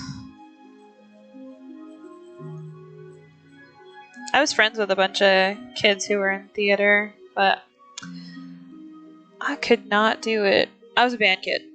that was what I did in high school. That was the only thing I did in high school. Hell, I didn't even take art classes in high school because I just kind of, I don't know if I gave up on it or I just didn't think it was going to go anywhere because like you said, a lot of people didn't think that something like this would be profitable. I mean, I didn't even think something like this would be possible a few years back. I always thought Twitch streamers and YouTubers were friggin' wizards because I didn't know what they used to stream or anything. So You had a vendetta with the band kids? You didn't get along? Oh no! I don't think we really had a feud with anybody other than like the football guys. Because, like, even though we were at a larger school, we still were kind of on the ghetto side. So we had one like small football like practice field at our school, and then there was another one at like the middle school. But the one that was at the high school was right outside of the band hall, and so that's where we would always practice in the mornings. And my band director just like told the football guys, like the football coaches, where to go and how to get there. And there was like, there's a football field like right down there. You can just go over there. So I mean, I guess it wasn't a feud between the band kids and the football guys, but it was definitely a feud between our band director and the coaches. But she was not to be trifled with.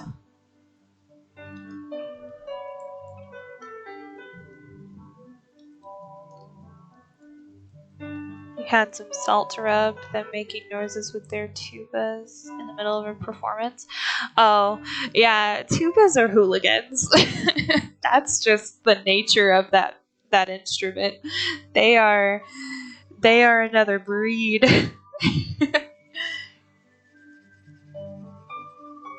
I have a lot of friends that were tuba players, and they're something else. They crack me up.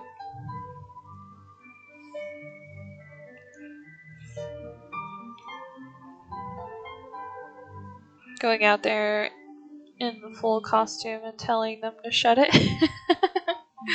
Yeah, they're definitely hard to wrangle in. They're one of the most goofy, but also the hardest to wrangle. Wish people had taken pictures of that. Yeah, there are plenty of times during my escapades in band that I wish people would have taken more photos of. We did have one of my friends, his dad was the photographer for the band, so we had a bunch of pictures, but not like the super funny ones or the dramatic ones. It was mainly like super good pictures. He got some of the funny ones. Like one instance, it was my freshman year. We had taken a trip to California for our spring trip, and we broke down on the way up there and the way back, both in Tucson, Arizona. But on the way back, like, everybody's phones were dying, so we were trying to, like, you know how in gas stations they have some outlets, but some of them are pretty up high. So like a bunch of the guys were lifting up the girls to plug in everybody's phones, and there's a fun picture of myself and some of my other girlfriends plugging in everybody's phones at like ceiling level height so everybody could have their stuff. So that was a pretty funny picture that they got. But yeah, it was predominantly like pretty professional looking photos, aside from the occasional goofy one. You live in Tucson? That's hilarious. Yeah, this was like back in 2009 when we broke down there. I don't know why, but just like something in the air did not like our bus.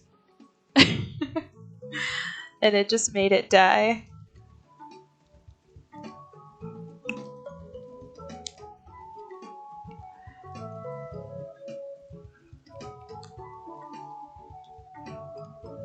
The sun. Yeah, probably. Because it was spring break, so it had to have been like March-ish, I think, if I remember that correctly. So it wasn't like super hot, but it was still in Arizona, so it was toasty, to say the least. It was like the first time we broke down, it was at like 2 o'clock in the morning. Like, we all woke up in a daze, like, what's happening? What year is it? And on the way back, it was, I think, sometime in the afternoon. So the second time around, it was a lot more toasty.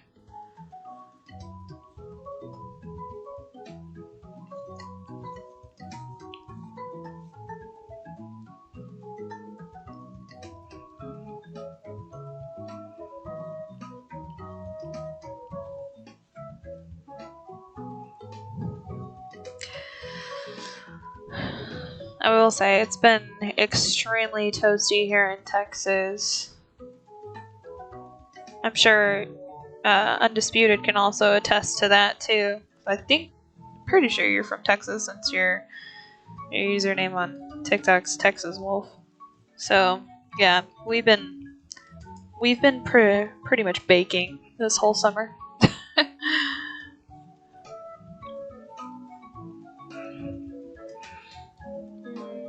I don't like that. I don't like how that looks. There we go. Yeah, that looks better.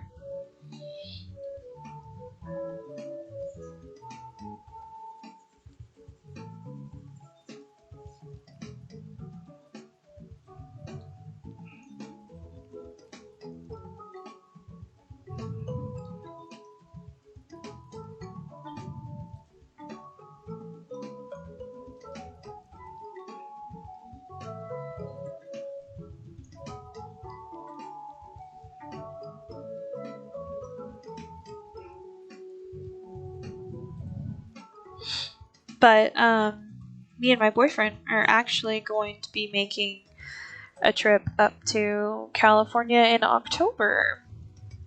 Speaking of spooky stuff, we're gonna go up there and enjoy the Halloween-ness in California in Disneyland and Universal Studios. So I'm super stoked for that. I'm gonna go to Halloween Horror Nights. It's gonna be great.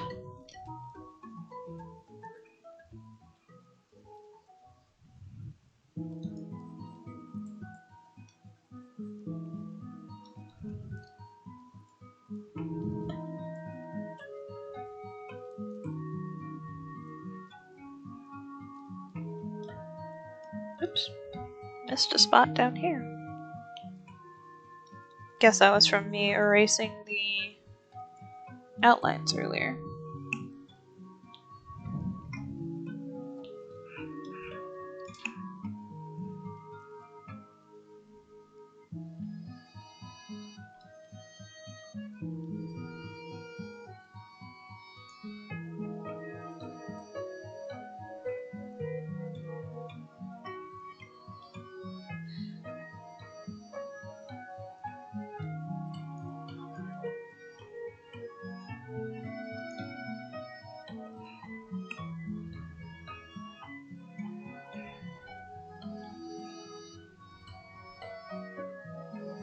You haven't done anything Halloween related in so long. Everything is shut down.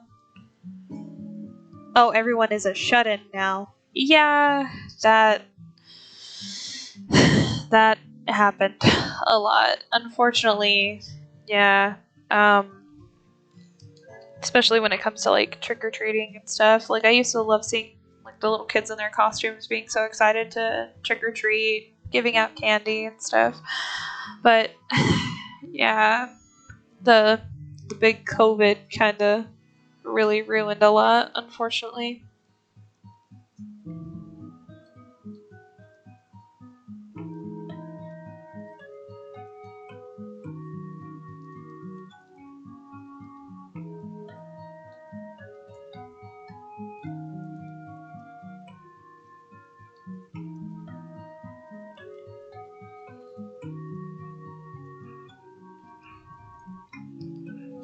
Here in my hometown, we do like Nightmare on 19th. It's kind of a really big horror, like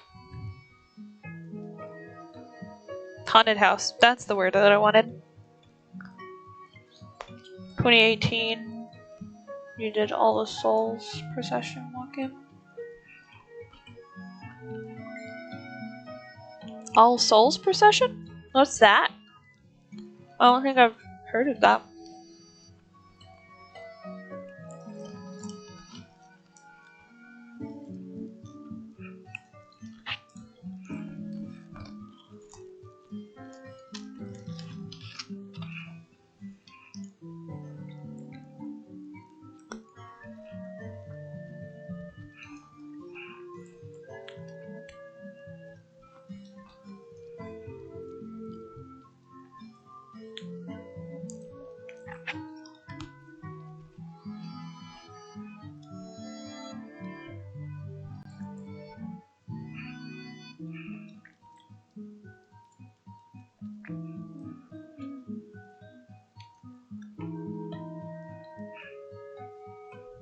You dress as skeletons, and everything is Sugar Skull themed.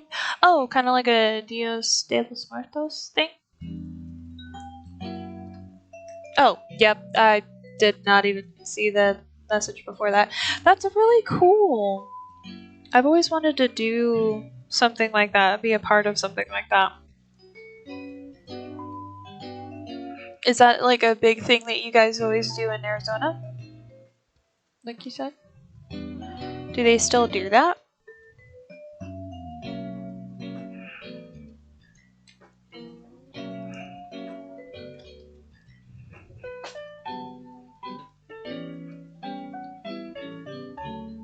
Because I would love to see that, be a part of that. That sounds so cool. Oops. Nope. Oh, I didn't close that area. That's why. At the end, there's a large urn where you write a prayer on a paper to a dead loved one, and they hoist it in the air and burn it. Aw, that's really sweet. I really like that. I want to do something like that.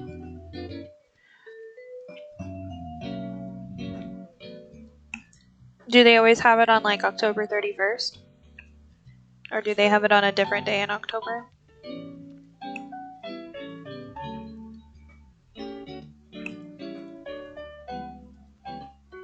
Yeah, I knew about the tradition in Mexico, but I didn't know it was a thing in Arizona. November 1st? Okay, yeah.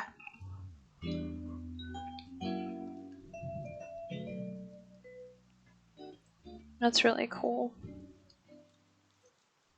I love a lot of the Mexican traditions whenever it comes to Dias de los Muertos. It's always so pretty and so, I don't know, just so wholesome that you just want to honor your loved ones who are no longer there.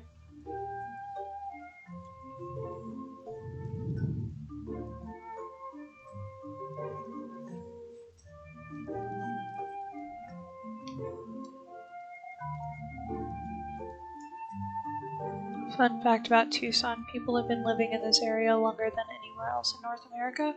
Really? That's really cool.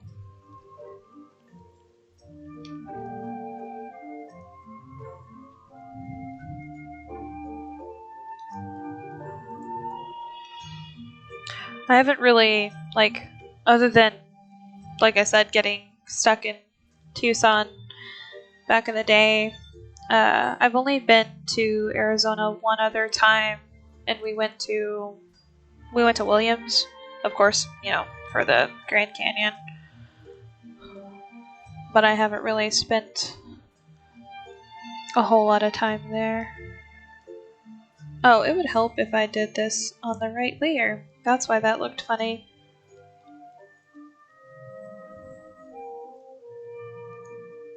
It's also why it didn't help.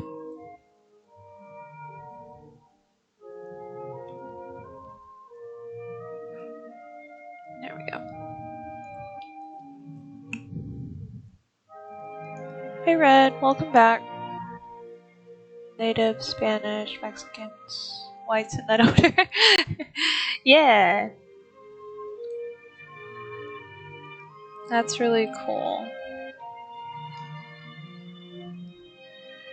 I want to try to travel more, especially with doing conventions. I'm doing my first out-of-state convention next year in Colorado, and I'm trying really hard to branch out and do more. That way, I can spread my reach a little bit more. So I'd love to do stuff in Arizona. There was a con not too long ago. I want to say it was in Phoenix, but I didn't have the vacation time to take off for it.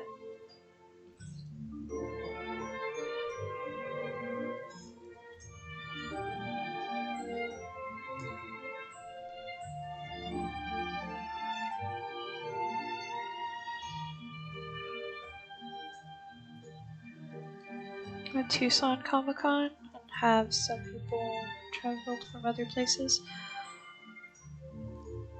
Haven't been to that since 2019. Yeah. COVID has really strained things and strained social gatherings and all that. That's for sure. I did my first very big con this year. It was a Fan Expo Dallas, and it was so fun. It was insanely huge. I was not prepared for quite how big it was until we were all set up and ready to go, and then they started letting people in, and it was just like a sea of people. Yep, I'm still working on Dante. I'm trying to finish up his the shadows and everything. We're getting close to being done with him though. Then I can move on to 7.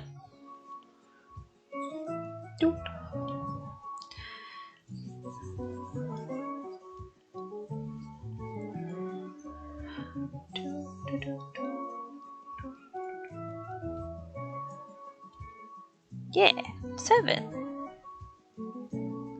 7 is his name. I don't know if you're being sarcastic or not, but I don't believe I've talked about him on here yet. He is Dante, Eros, Lucy. He is their brother. One of the brothers.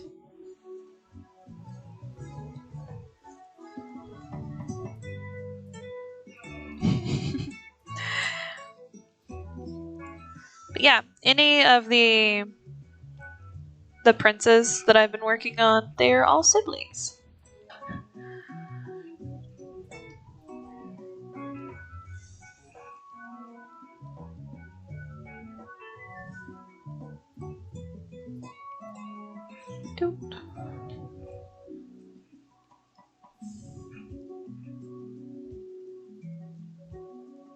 Oh, that's 11. Yeah. I don't think I've ever drawn 11. I've drawn Steve and Eddie and Robin and Dustin. I've drawn so many other characters from Stranger Things, but I don't. That's not true. I drew 11 once for a enamel pin that I made a while back that has Steve and all the kids.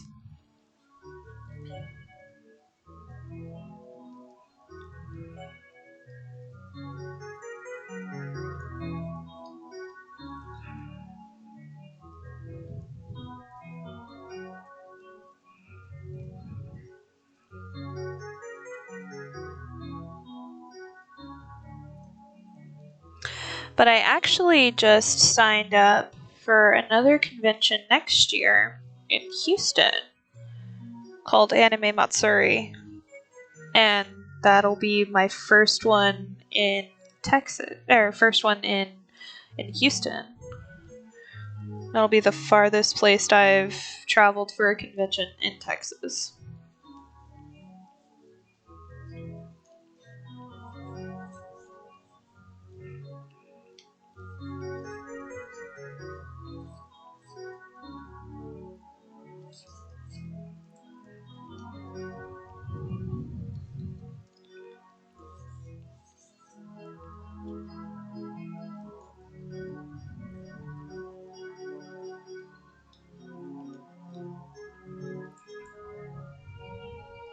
Yeah, it will be an experience. It's been so long since I've even been to Houston.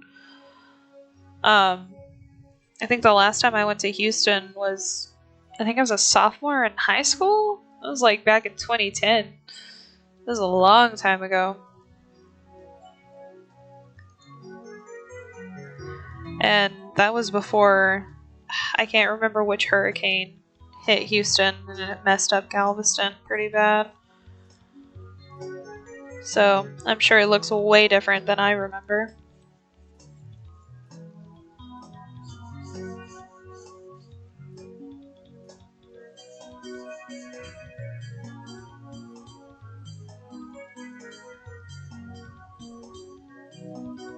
And I'm super excited for in a couple of weeks.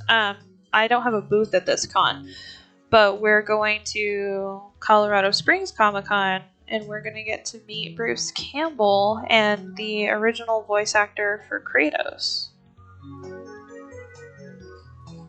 which I'm super stoked for.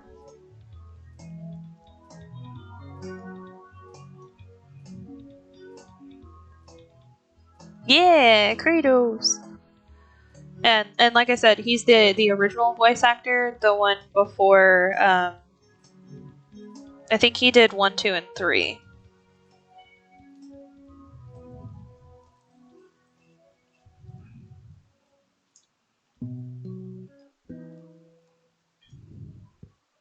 So super excited. I also like him because he plays in Final Destination 2. I really like the Final Destination movies. So if I'm able to go up with Joel whenever he meets him, I'll let him know that I liked him in Final Destination as well. I wonder if he'll get a kick out of that.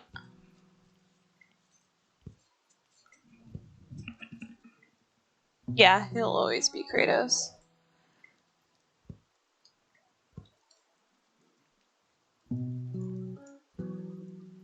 Wonder how he feels not being recasted.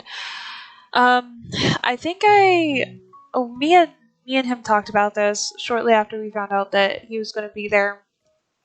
Because we were going because one of my friends mentioned that Bruce Campbell was going to be at it, and I was like, okay, I'm buying my tickets like right now. And then we found out about Kratos, and we started talking about it, and it was something with Sony that they were talking about. They wanted to go in like a different direction or something. He didn't seem salty about it, but he seemed kind of hurt, and that made me sad. It made me really sad.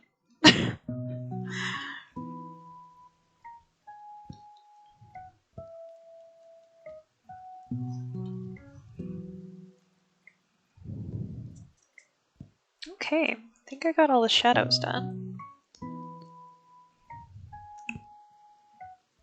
Drove your PS2 into the ground playing God of War 1 and 2, among other games. Dude, same. I played the crap out of God of War 1 and 2 so many times. I also played the crap out of Kingdom Hearts 2.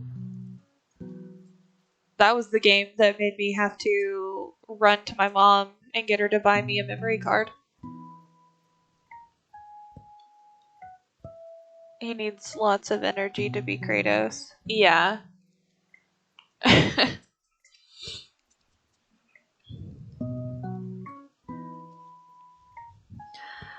Like, I like the new Kratos, like the new God of War games too, but something about the old games just hits a nostalgic tune for me.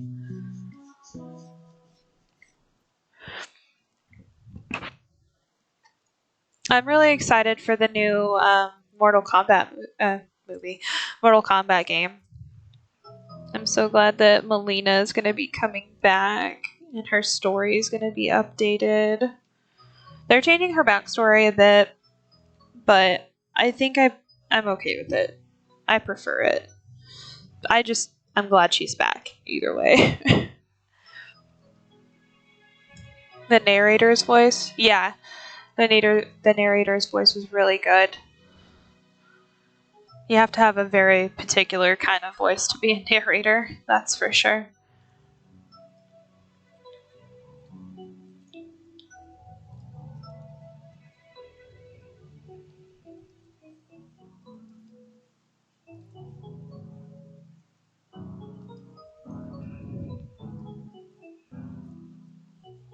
But we're super excited to meet him, and there's a bunch of other people who are going to be there. I just can't remember off the top of my head. I just saw Bruce Campbell and went deaf to everything else. Yeah, not everybody can be Morgan Freeman good. I mean, it takes a special kind of man to play God. And do it extremely well.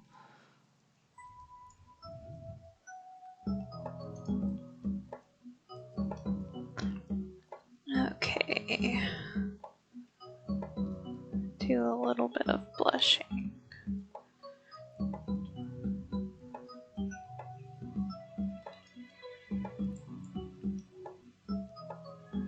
Oh. I forgot I put those marks on his face. Let's see. If I do darken, multiply will be fine. I'll just turn the opacity down.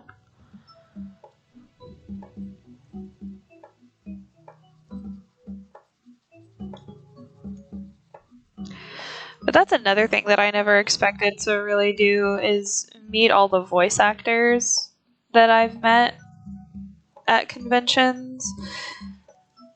Because, like, I always, like, loved their voices, you know, but I never expected to meet them. Like, most recently, we were at WeebCon in Allen, Texas, and I got to meet the voice actor for Kakashi from Naruto. Also got to meet the voice actor for Fat Gum / Kiba, and I also got to meet the voice actor. Oh shoot, I can't think of his name right now. What is his name? I'm dumb. I can't think of his name, but the voice actor for Joel from The Last of Us.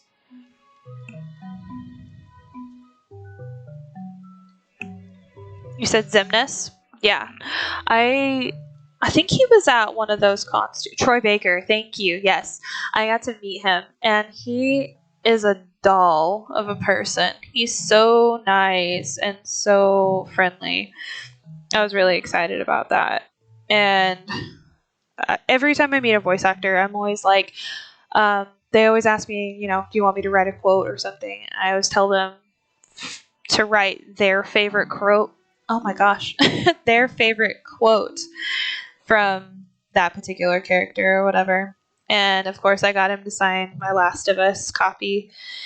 And we walked away, you know, said our thank yous and stuff. And we walked away, and my Joel was putting the art from the game like back in the little sleeve thingy, and he handed it back to me, and I finally actually read what he wrote, and he wrote, "I would do it all again," and I was just like, I broke down crying. I was like, no, how are you gonna do that?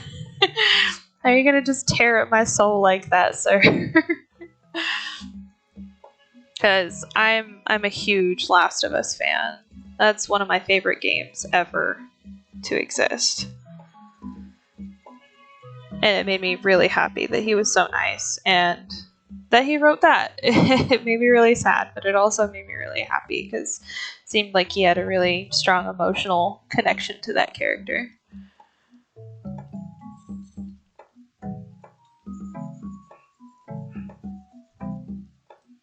So, yeah, Troy Baker was one of my favorite people to meet so far.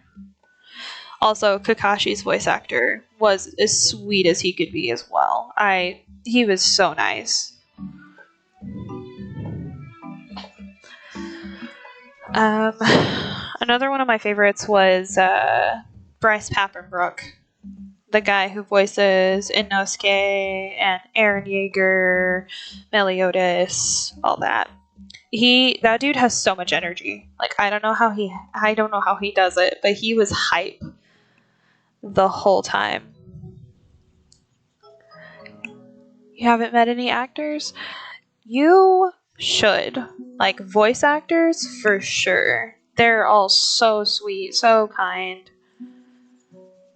Some of them are a little bit more quiet and reserved, but for the most part, everybody has been super, super sweet.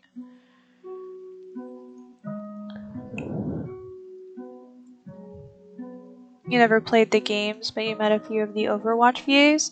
Really? Which ones? I played a lot of Overwatch back in the day. Whenever it first came out, we played the crap out of it. I mained D.Va and Mercy.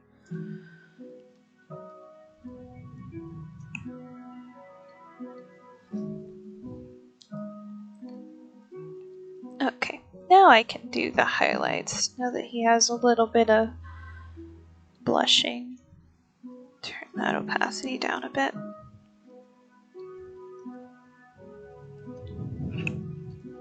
Zenyatta, Pharah, Lucio, and Roadhog. That's really cool. I want to say the voice actor for Junkrat was at one of the cons that I was at not too long ago. The voice actress for Pharah seems really cool. She loves that character so much. She has so much merch of Pharah.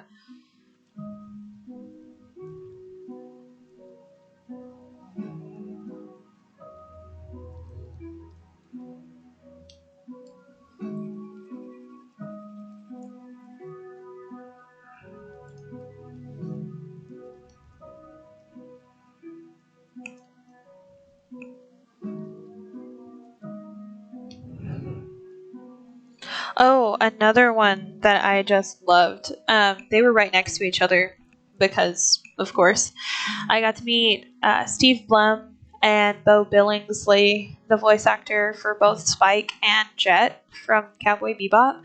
They were so sweet. I loved them so much. I could have sat there and talked to them forever, but their lines, oh my god. They were the longest lines I've probably ever stood in.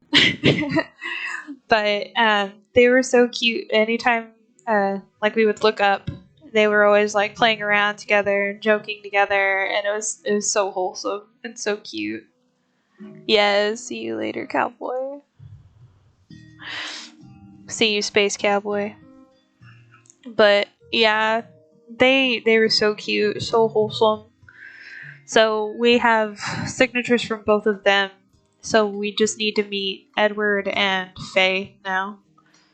And Vicious to finish our little collection that we have of Cowboy Bebop stuff.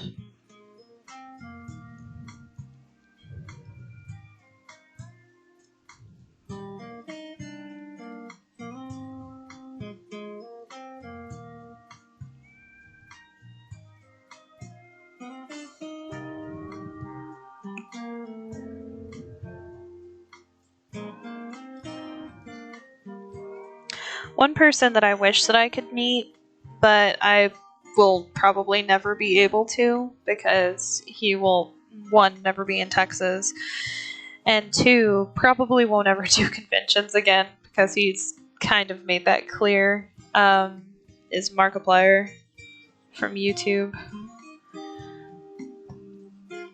Which makes me so sad because I would love to meet him.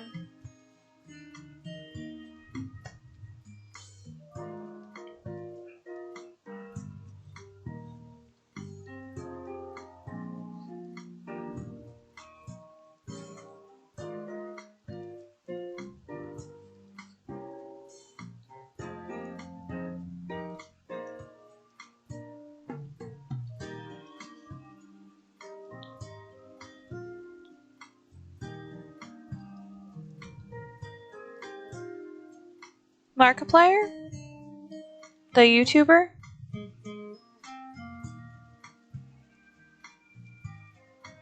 I mean, if you don't watch YouTube, I'm sure you wouldn't know who he is, but he's a pretty big YouTuber, and I've been watching him since probably like 2012.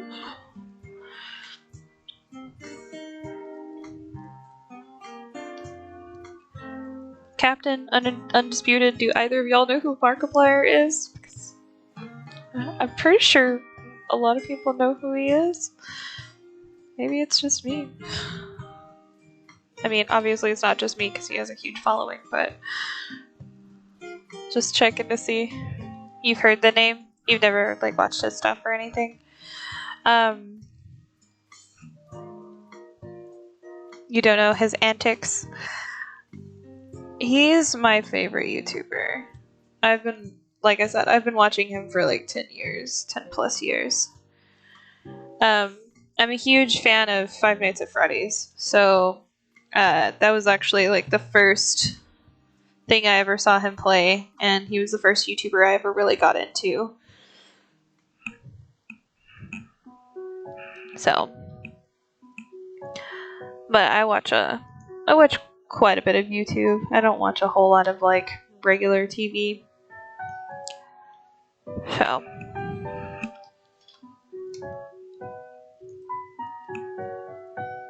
he plays lots of horror games. That's another reason why I really like him. You only browse YouTube? Yeah. It's not for everybody.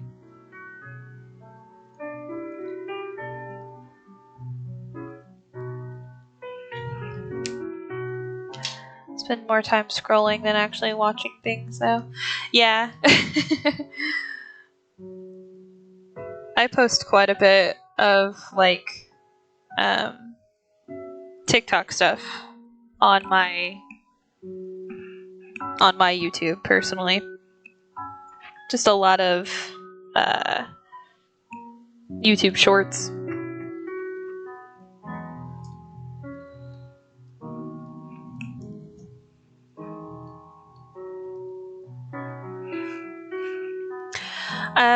If you do like watching like horror gaming content or anything like that, Mark is really good for that. If you like cozy games, I watch Gab Smulders. She plays a lot of Stardew Valley.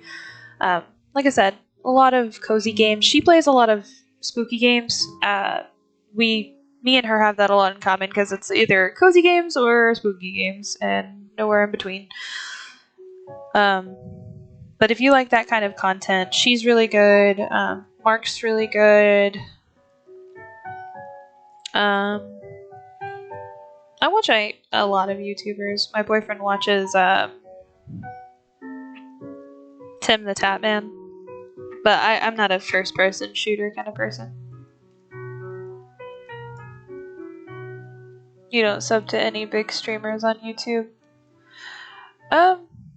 I don't follow a whole lot of people on YouTube. I mainly watch Mark, Jacksepticeye, Gab Smulders. There's an art channel that I watch a lot, Mariah Elizabeth, and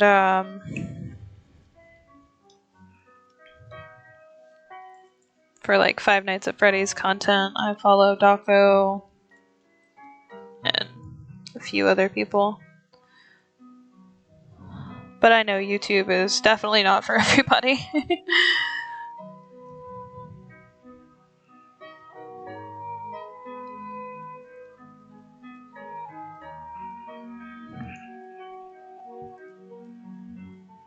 You don't like to watch someone play the game, I'd rather just play the game.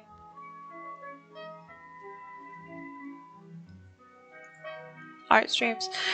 Yeah, I agree on certain things. There's certain games where, like, I know I keep bringing it up, but Five Nights at Freddy's, like, I don't like necessarily playing the games a whole lot, but watching someone play it of a game that I like, and I like the lore of the game and everything, but I know I'm either not ever gonna have the time to play it, or I don't really want to play it.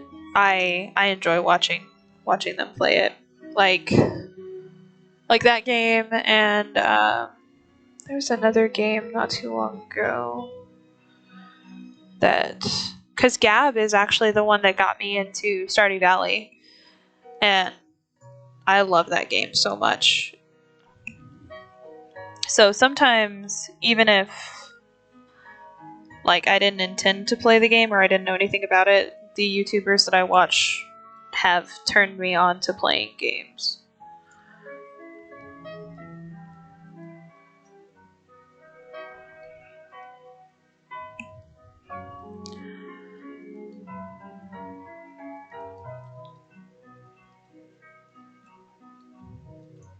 But life. Yeah. Who has one of those nowadays? Yeah, life is a game, essentially.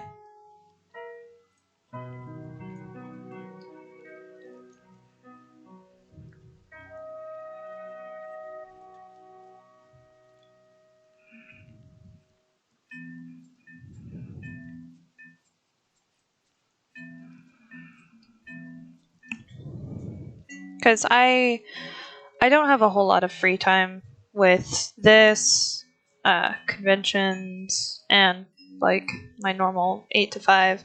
I don't have a whole lot of time for gaming, unfortunately, so at least I can experience the game, even if it is through someone else. I work at a bank. I work in a back office doing debit card stuff. No, I will not stop doing cons. They are so fun. I love meeting other people who like doing cons, who like the things that I like, and who like my stuff. I love doing cons. They're probably one of my favorite things since starting all of this. I've met so many new friends.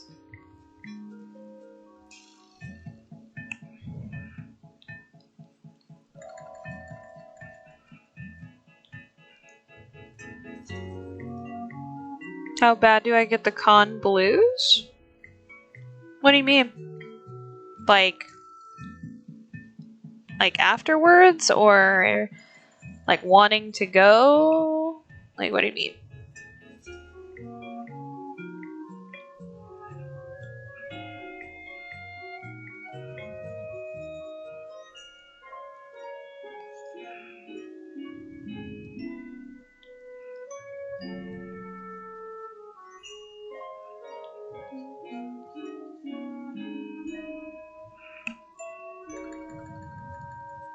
Oh, sad because it's over.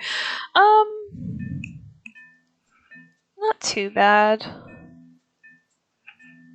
People go and have an amazing time and then have to leave. Yeah, like that's true. I don't get it too bad. Like, I have a good time, but then I'm also like, my social battery is kind of dead, so I'm ready to go sleep for the next foreseeable future until I have to go to work.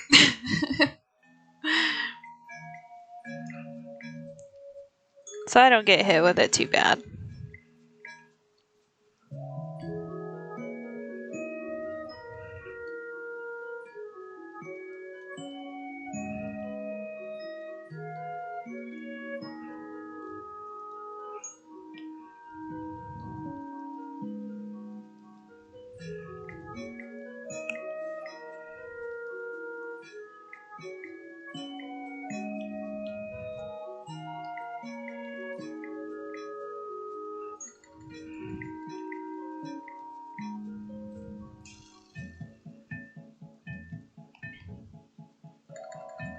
Especially since, like, I have really bad anxiety, so, like, in preparation for the con, I'm in, like, chaos, panic mode, and then Like once the table is set up and everything, like all that adrenaline just kind of washes away until like things start booming or like getting a lot of sales or getting a lot of attention or like conversations with people. So like I said, social battery gets real dead real fast. So I have a lot of fun, but I'm also ready to come home when it's all done. So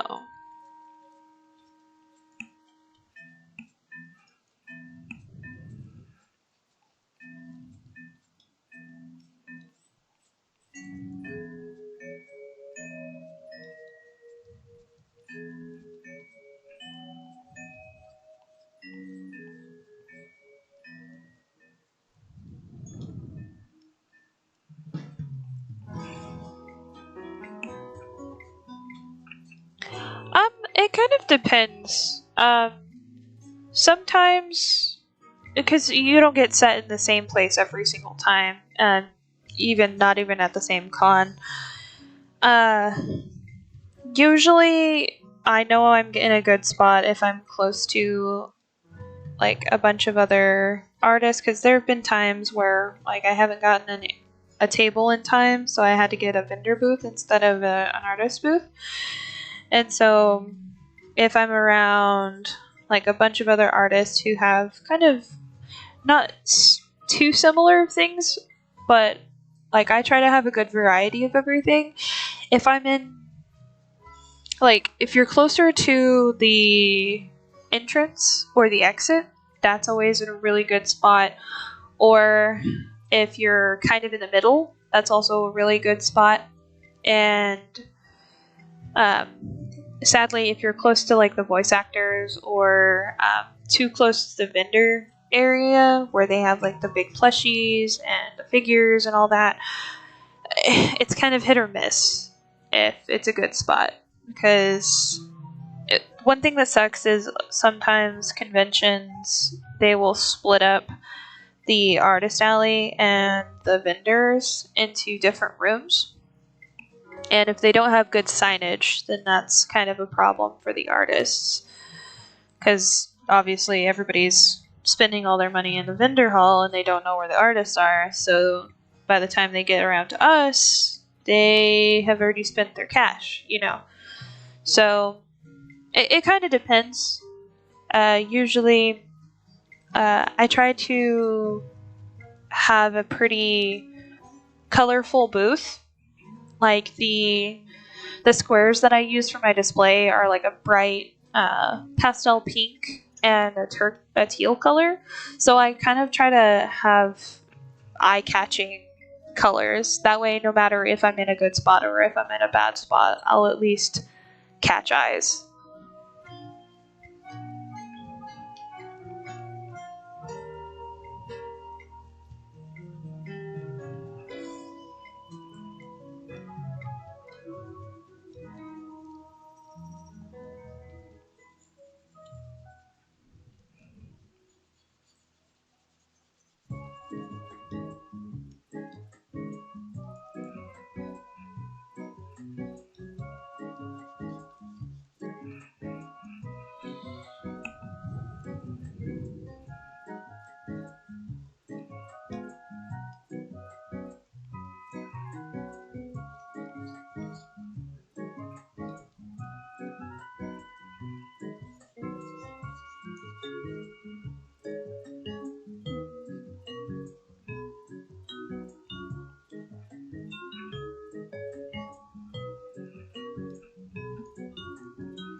I also try to make sure that I have a good variety of things at my booth. Because, like, Captain and I were talking earlier about how, like, my vibe is, you know, spooky stuff, and then they were asking if I did better around Halloween, and I was kind of showing them some of my other content, like my anime stuff, and telling them about that. Like I have enamel pins, I have keychains, I have like video game stuff, I have anime stuff, I have comic book stuff. I try not to put myself in boxes. That way I can provide content for everybody. Yeah, I do need to make Dark Magician Girl stuff. She is one of my favorites from Yu-Gi-Oh! I have stuff for her on my iPad. I just have not gotten around to actually finishing it just yet.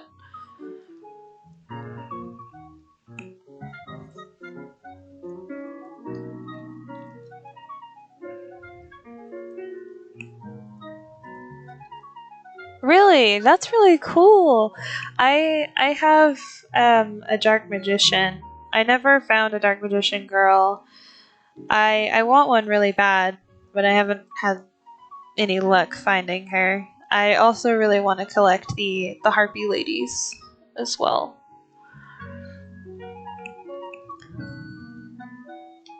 Is it Dark Magician as well? I love Dark Magician.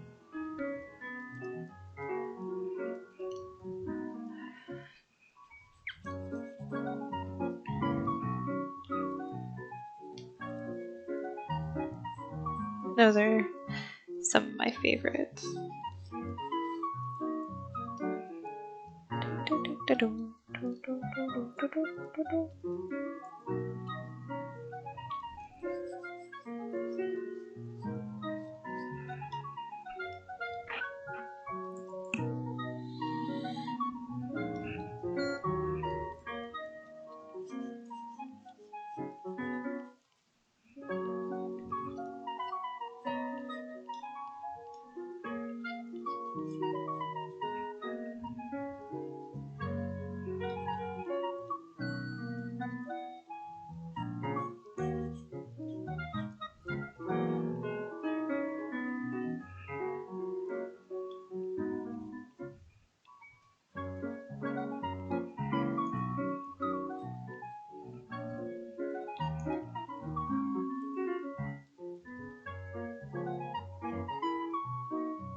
That's really cool though.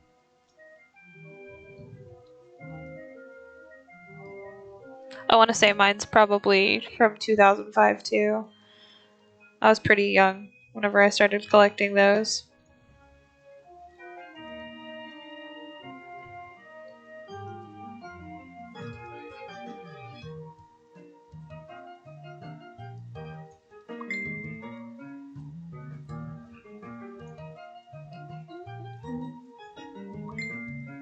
Oh my gosh. I'm in this little chat room for this Monopoly game that I'm playing with friends, and they are going off right now. Goodness.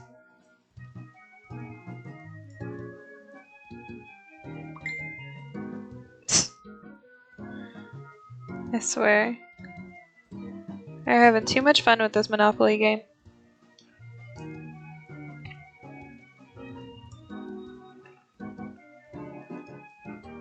Yep.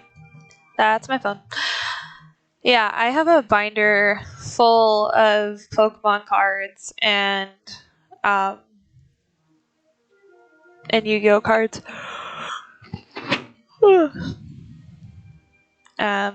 Joel got some of them graded. We have like a little shadow box with like the original Charizard, Blastoise, and Venusaur, along with the Game Boy game set, like original red, blue, and green.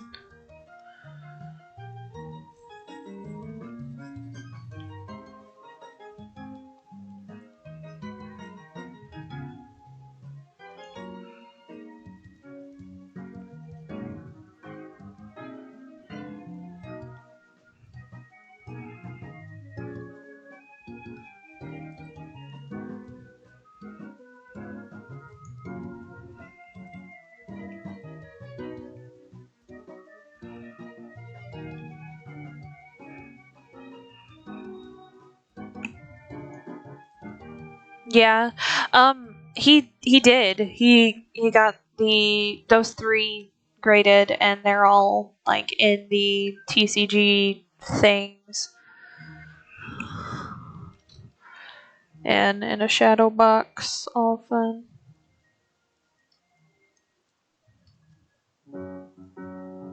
But we have so many collectors things for Pokemon.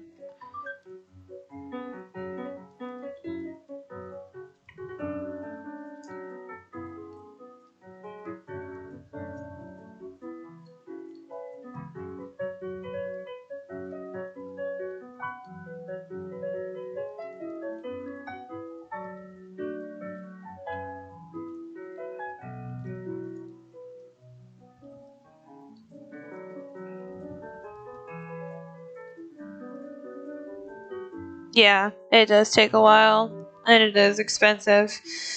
It's crazy. It's even crazier, like, what some of those cards are going for nowadays. It's wild.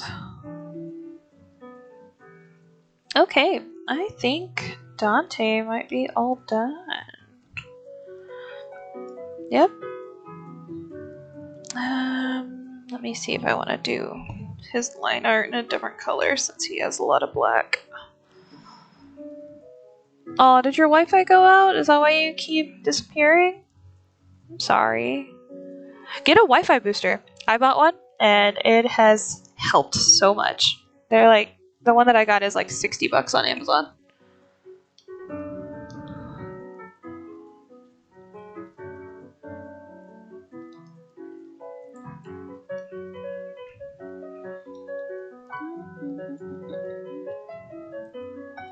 That's what's been making this stream survive this so much longer than it normally did. 10 out of 10 would recommend. Because my Wi-Fi was garbage.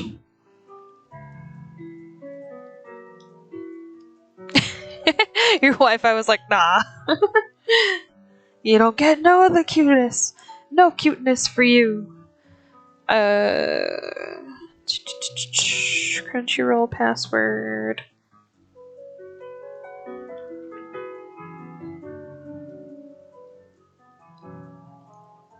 Did I change the email address on that? I was trying to fix my Google Pay stuff not too long ago, and I changed up emails and all that stuff. So I'm like, which email was attached to what? Oh no.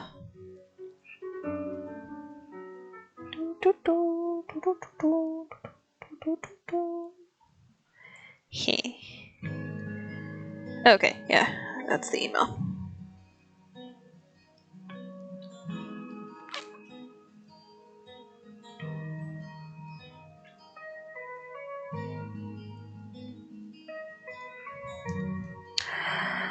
Okay.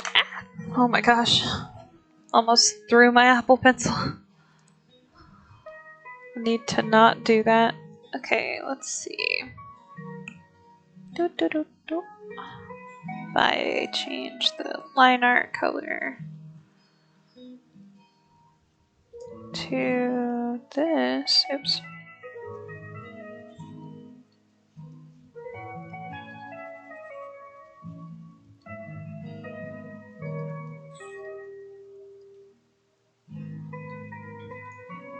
There we go.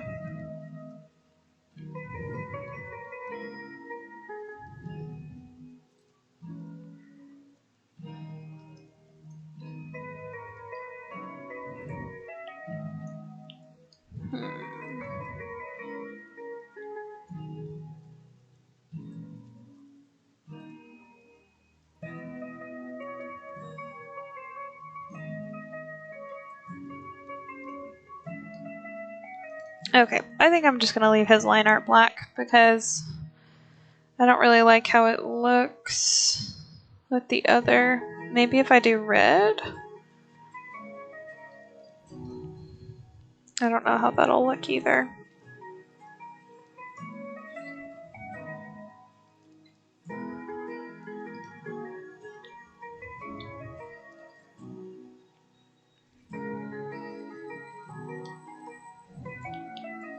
Because, I mean, I guess you don't really necessarily need to see all the lines on the pants and stuff, but whenever I print keychains and stuff, everything always comes out way darker than it was initially.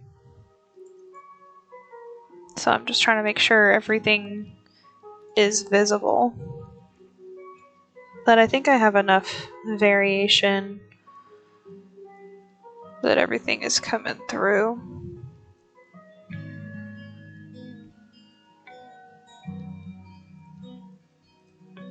Okay. My boy is done. So cute. Share.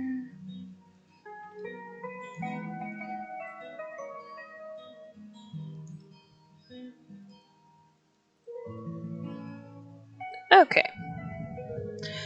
Now let's group all these. Because I never flatten anything anymore, because that is a trap.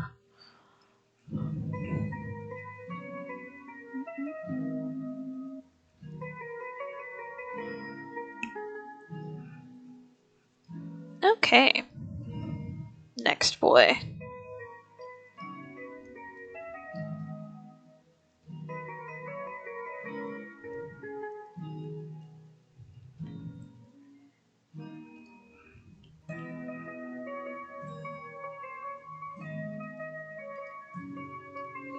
Now this one is 7. So, and he is the Prince of Wrath. Or, yeah. Yeah, Wrath is the right word. Oh. Yeah. I do all of my sketching on, like on physical sheets of paper, and then I take a picture of it, and I email it to myself and put it into Photoshop.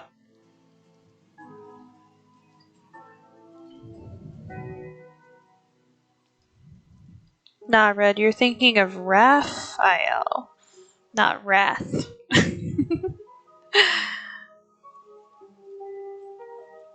I want to see the new movie. I think it looks like it's going to be cute.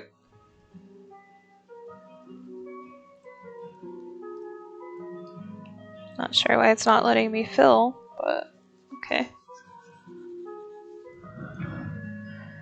Same thing. I mean, yeah, essentially you're not wrong.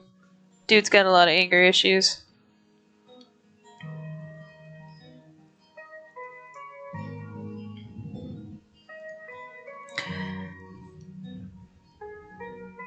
But I do a lot of my sketches on regular sheets of paper because it's a lot easier for me to nail down an idea like in traditional than it is for me in digital for some reason. Not all the time, but sometimes I just can't see it the same way, if that makes sense.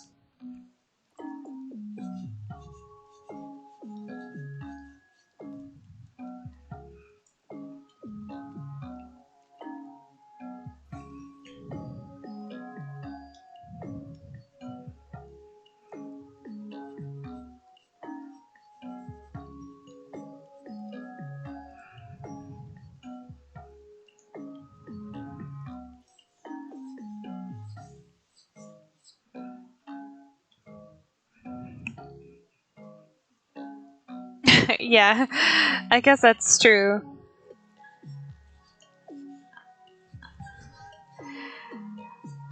Uh, I think that's a pretty common statement is that artists see things in a different way than other people.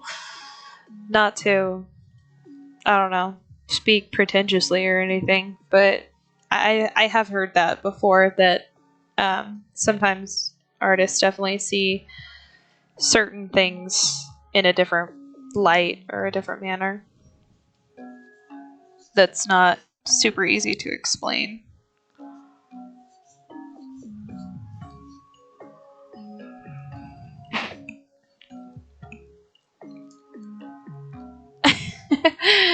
Shoot, don't ask me to freaking paint a pile of fruit or a bowl of fruit or anything. That stuff's hard.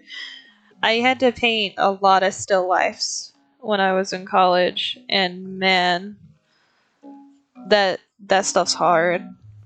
Lighting, lighting is the hardest thing, and drawing or painting not what you think it should be, but what it is.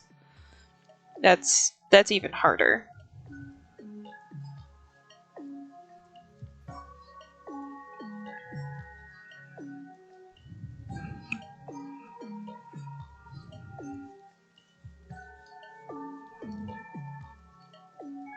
Why doesn't my pear look like a pear? Yeah, that happens a lot.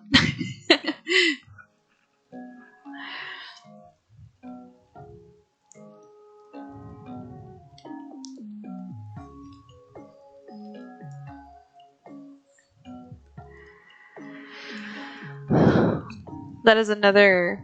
That is one thing that I did learn from painting is like stepping back and concentrating on like the bigger picture instead of the teeny minute details that'll get you stuck in a hole that you might have to paint all over if you don't get the generalized shape or whatever that you were intending to do.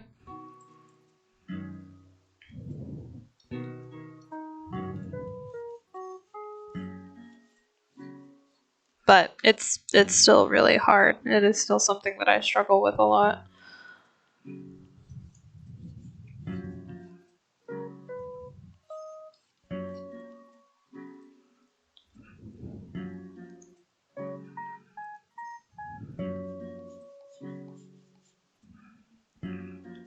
An artist friends after dental flats covers everything in shades. Yeah. That is a really good technique and I really love doing that. Especially um it gives it really good dramatic lighting. I love doing that.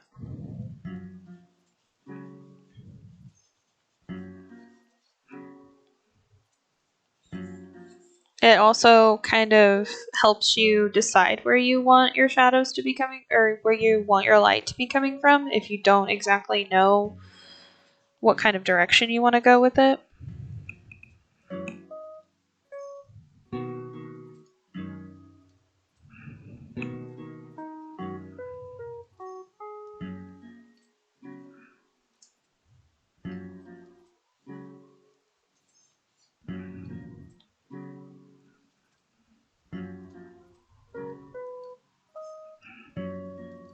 Your mother is an artist and her level has gone to another realm in the past 2 years. Yeah, she's improved a whole bunch. It's wild to see how like where you come because I started digital art like probably 7 years or close to 8 years ago, and it's insane the difference. Shoot, it's the insane the difference of just a couple of years, like you were saying.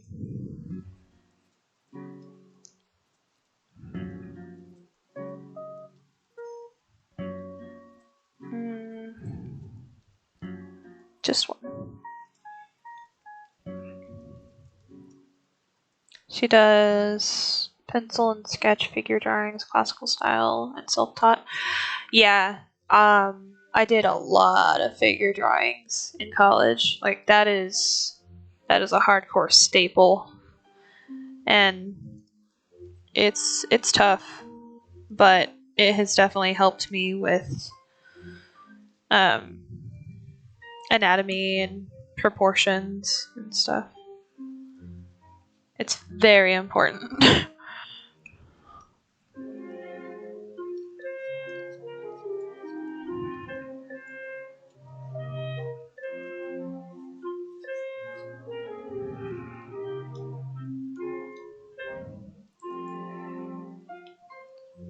I like drawing traditionally. It's just I hate the way charcoal feels in my hands. It's like I have this thing. I'm the same way with like cotton balls and stuff, where I just like touching it makes my skin crawl. And so those classes were a bit tough when I had to use charcoal. So just like draw for a bit and then just cringe. Cause like it's a great medium to work with. It's just my body does not like it.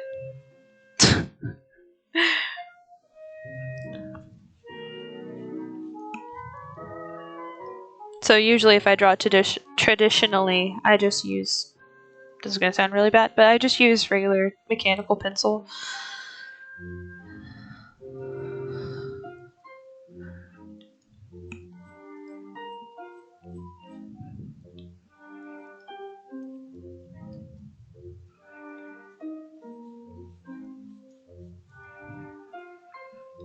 And for the most part, I mean, I'm self-taught too. I did go to school, but I went completely online to the University of Art in California. And so, as is with mainly any online courses, you teach yourself a lot. So, prior to going to school, I was self-taught. I did gain a lot of knowledge and learned a lot of things from school, but I was primarily self-taught. She does pencil and charcoal figure. Oh, I thought you said something else. Oh. Speaking of charcoal, when you were in EMT, you had activated charcoal to give patients an overdose on. Oh, yes! Yeah, charcoal is a very strong, a really good thing for, like, when people need to have their stomachs pumped and stuff.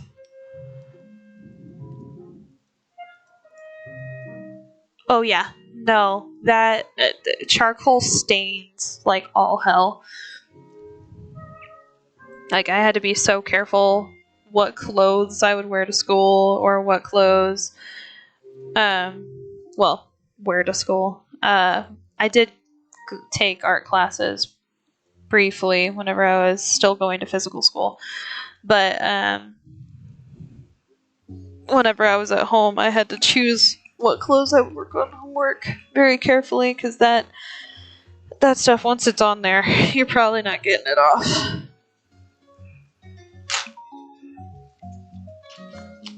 Oh yeah, I forgot. I accidentally printed some of my stickers on my label paper. Yeah, fear the charcoal. Just jet black projectile vomiting. That sounds terrifying. Something straight out of The Exorcist, pretty much. That's crazy. I can imagine the things that you probably saw as an EMT.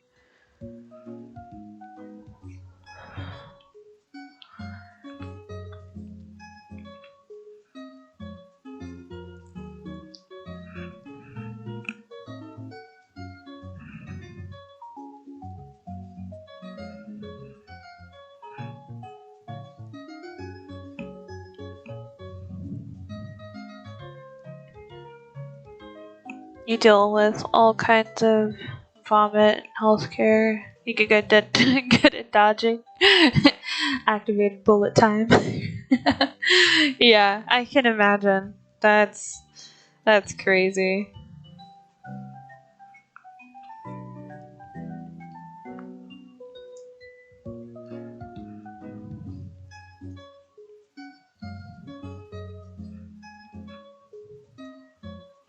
I don't know if I could hack that. The smell of vomit. Well, I mean, I'm sure you get kind of nose blind to it, but still, like just the smell of vomit. I'm like, gross.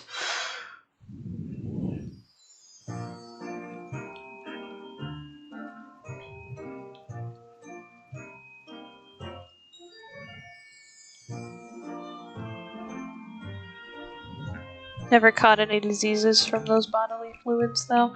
That's good. I'm sure not everyone can say that. It's a sketchy business to be a part of. Like, am I gonna get something today or not?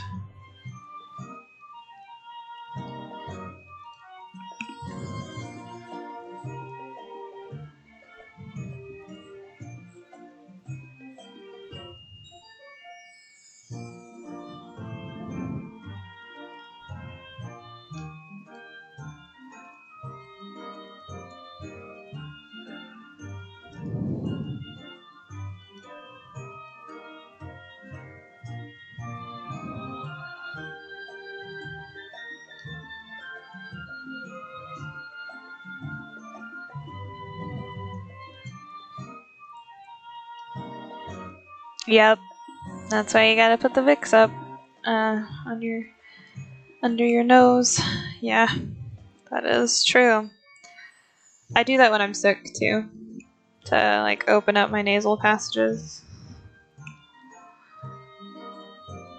Vicks is a lifesaver.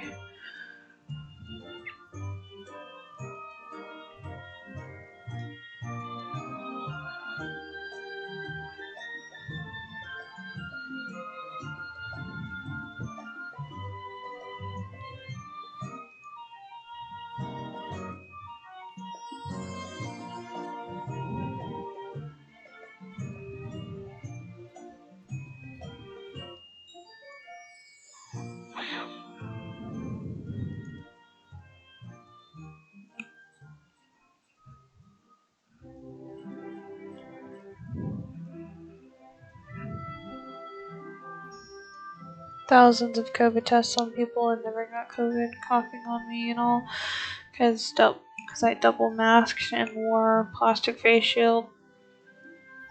Yeah, dude, I couldn't imagine being a healthcare worker during all of that madness. It sounds so terrible. My my boyfriend caught COVID and like a bunch of my coworkers, and I managed to come out of it unscathed. I heard that some blood types were resistant to it, so I'm not sure if that's the case or if I was just extremely lucky. But yeah, like me and that friend that I had just mentioned, uh, his girlfriend also managed to not ever get it from him either.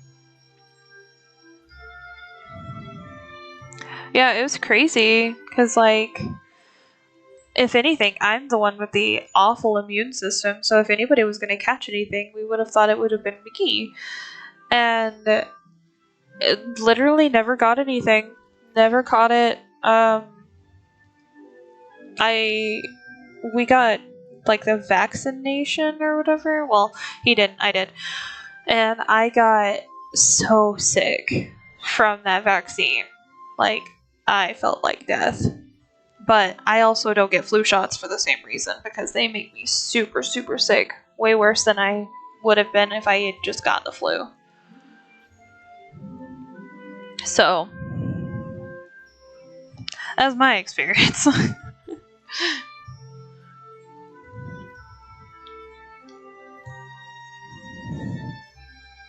I have an awful immune system, so I don't know how I managed that.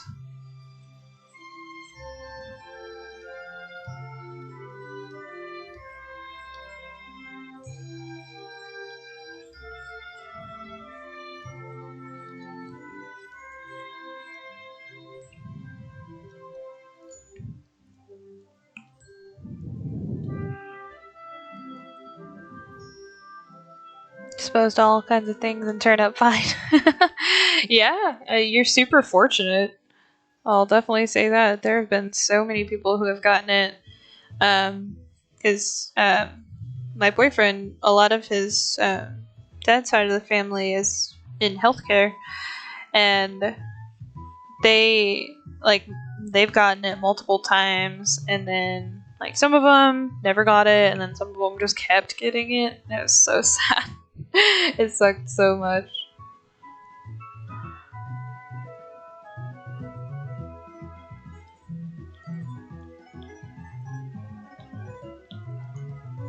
Last Christmas, you were working with a fever of like 103. Oh my gosh. I don't know how you weren't hallucinating. I have a little bit of a fever and I feel like I'm dying. But I'm also kind of a baby when it comes to fevers.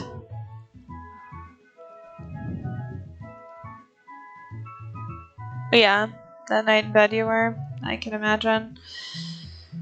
It's crazy what you like can do. Like you can force your body into autopilot to get through so much stuff, like a work shift or whatever, and then as soon as you're away from it, your whole body is like, all right, you did it. Now it's gonna suck for the next foreseeable future. Okay, thanks, bye.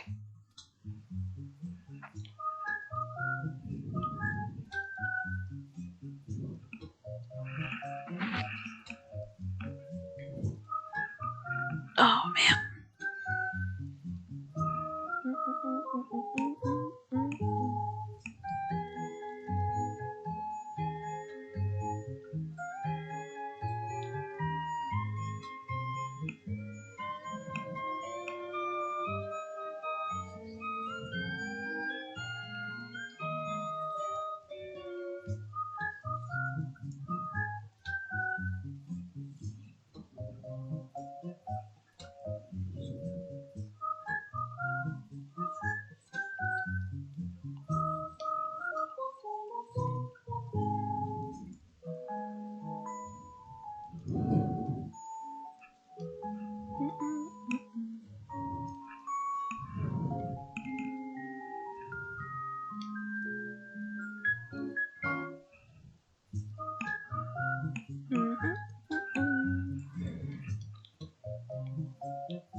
The first week of May, the government declared that COVID public health emergency was over, and now it's endemic.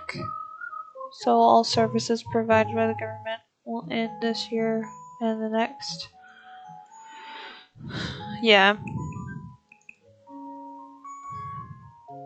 It's crazy that they can just, decide that it's over now. Even though it's still hanging around, but they're gonna act like it's gone.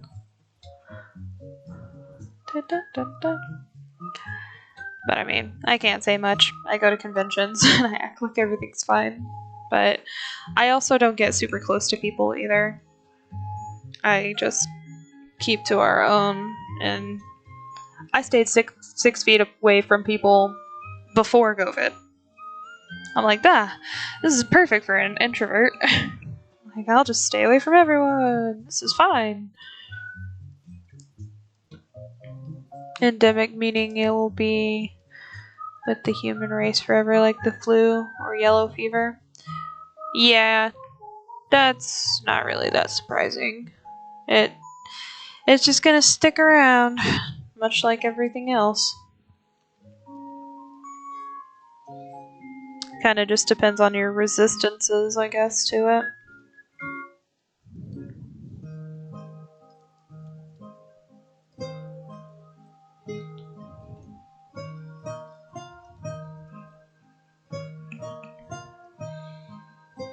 It won't ever be plague status again, though. Well, that's good. Thank goodness for that.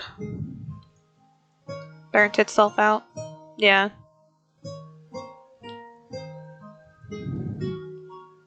Nope, that's not right.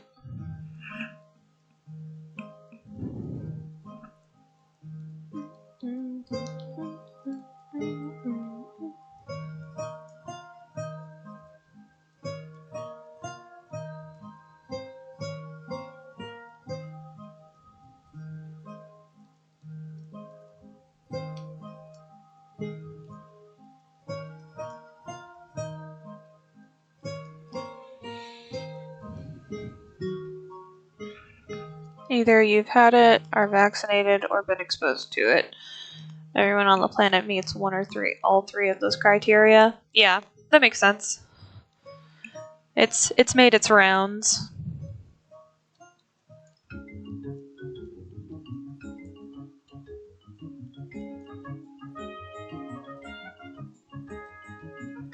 Well, that's gonna look goofy until I draw hair.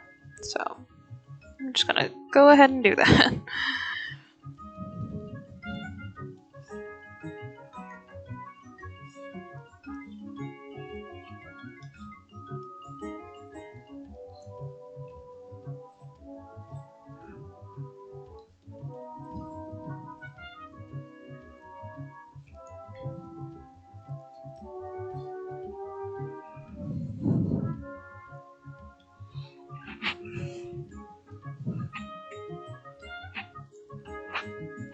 Everybody's all finished up with Anime Matsuri now, so now they're all talking about GalaxyCon. I applied for that convention, but I got waitlisted, so I don't know if I'll actually be a part of it this year or not. But we'll see. If I am, awesome. If I'm not, okay.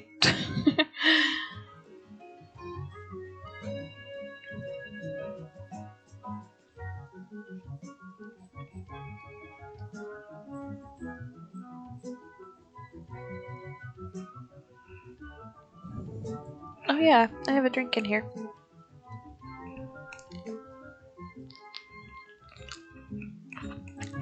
For that one, first come, first serve. So, with most cons, it's first come, first serve. So if you sign up, pretty preemptively, like how I did for Anime Matsuri for next year, is the quicker you sign up, the more likely you are to get a spot, and the more likely it is that those cons or those tables won't be sold out. In the case of San Japan and like some others, they're what do they call it? Not proctored. They're lottery based. So like you enter in your portfolio and you get thrown into a lot of however many artists that they allocate for that year's voting pool, and they go in and they cherry pick which ones they want to have at the con. I haven't personally applied to that con yet, mostly because I don't have a fear of rejection, but it doesn't feel good. I do have rejection dysphoria, so that hits pretty hard. So I think I'm gonna try to apply to it for next year, but we'll see. Because I think San Japan is in August or in September. I can't remember which one. Let me see.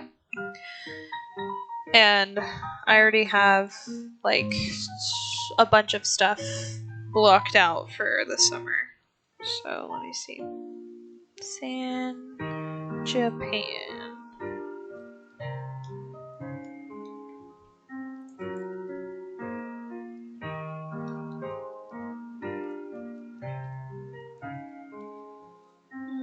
San Japan. Okay, yeah. It is 9. So it's September 1st through the 3rd this year. So I think they keep it in the same month every year, so it'll be in September again next year. Would they prioritize bigger names that would bring in more people, hence more money? Yes. Yes, they do. And also people like artists and vendors that they have a pre-existing relationship with are also more than likely going to be chosen as well.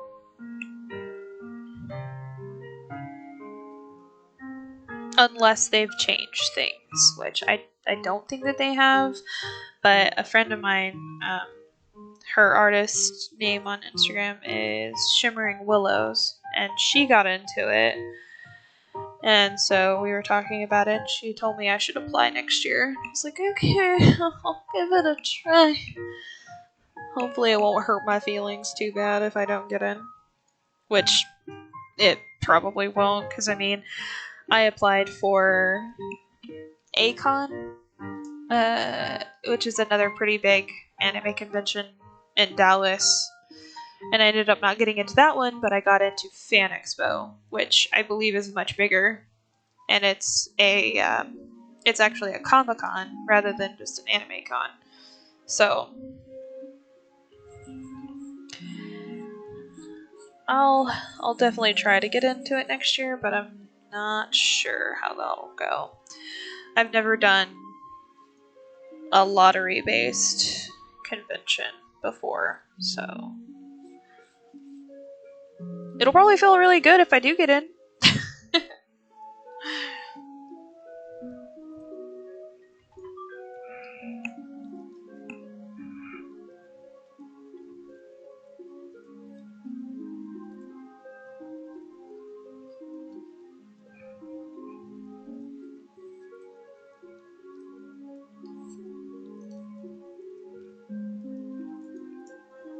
No, when his face coming forward.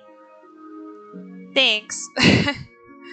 I'm gonna do my best. I've gotten into quite a few cons for next year already, so if I don't get into it, it's totally fine. Cause like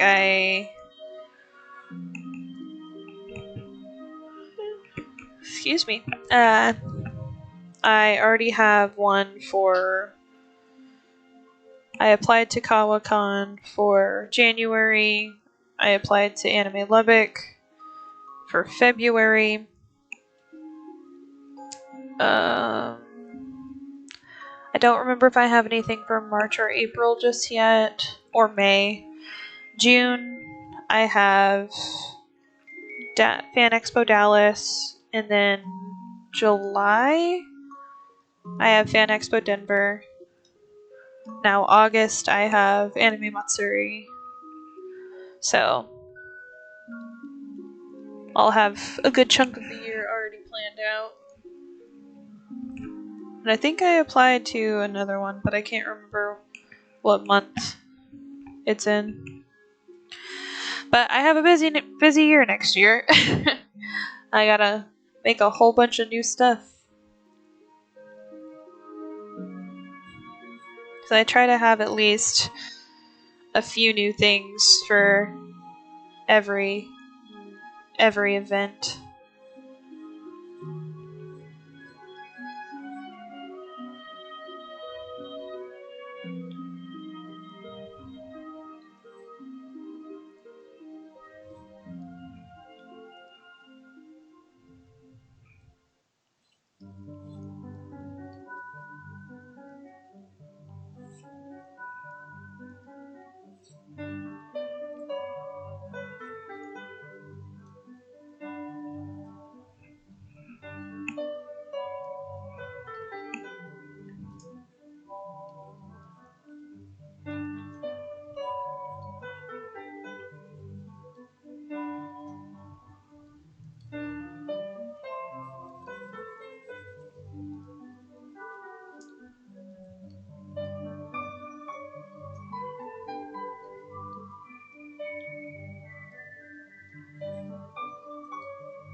No,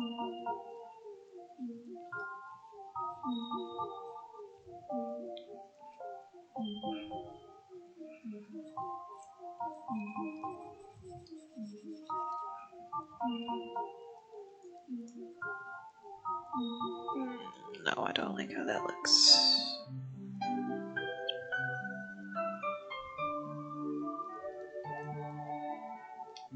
Yeah.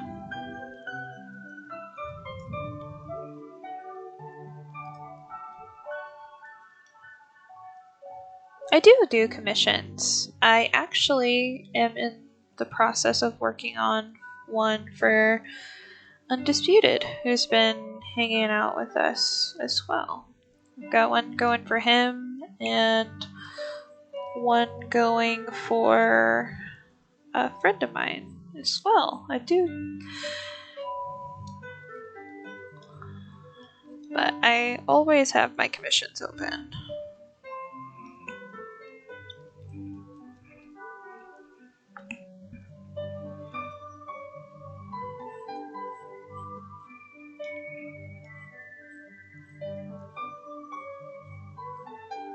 Oh, shoot. Did this on the wrong layer.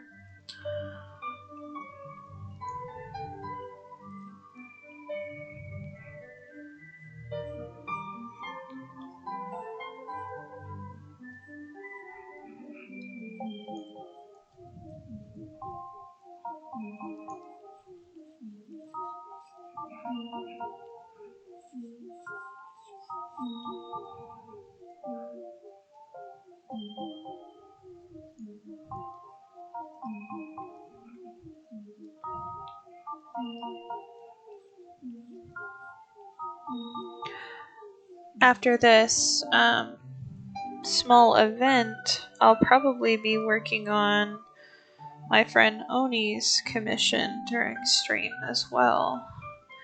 I unfortunately can't work on Undisputed because it's not safe for work because she's topless, but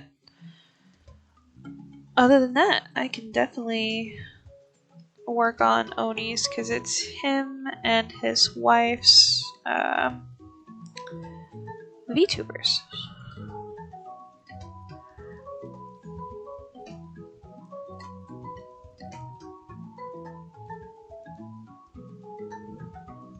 Scandalous. I know, it's wild, right? I just recently started doing not safe for work stuff because I had the most recent the most recent convention I did was for Ecchi Fiesta, and so it was not safe for work as far as the eye could see, and so I worked on a few pieces. I need to work on a lot more if I want to do another one of those conventions, but it's actually surprisingly freeing.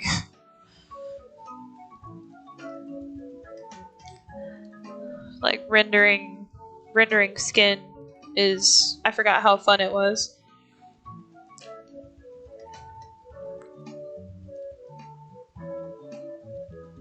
Yeah. Sorry, I said a lot. What were you saying really to? Were you saying really to like the convention? Or the freeing part? I talk really fast, I'm sorry.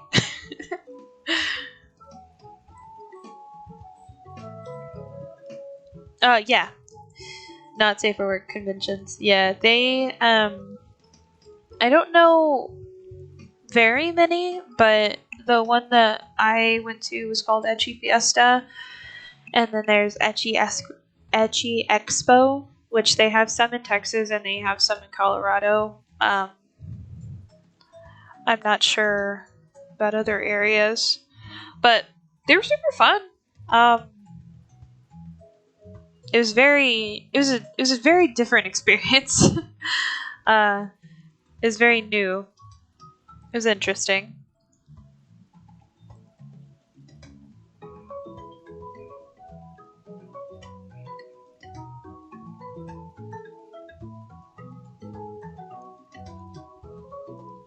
It was also really nice.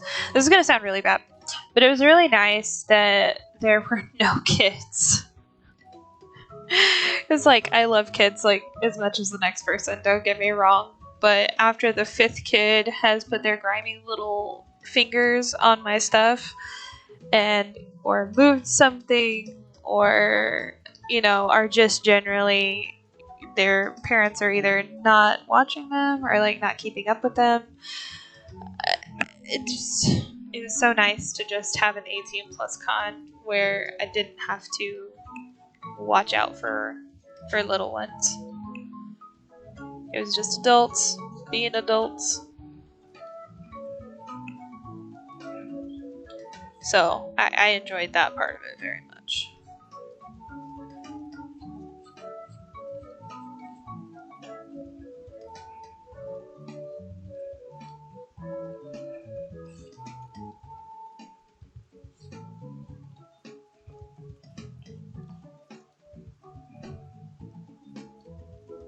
Remember when you went to Tucson Comic Con? One guy had a not safe for work table, and no one went near it. Yeah, that's what I've noticed at like regular cons. People really shy away from it. Like they're not comfortable with sexuality, which is fine. Everybody to each their own. But it was like a different world at this con. Like everybody was so comfortable, everybody was fine with it. Like nobody had anything bad to say about anything. Like it was just nice. Like yeah, you catch your few like perverts or whatever. Like nobody was in danger or anything. Just the generalized perverted people, which is fine. I mean, you're at a not safe for work con. It's kind of the shtick, but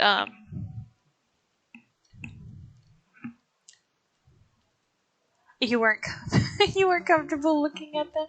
Oh, you would have been a shade of red at this con that I was at, because the Ahiago girls were nothing compared to probably the things that I saw at this con.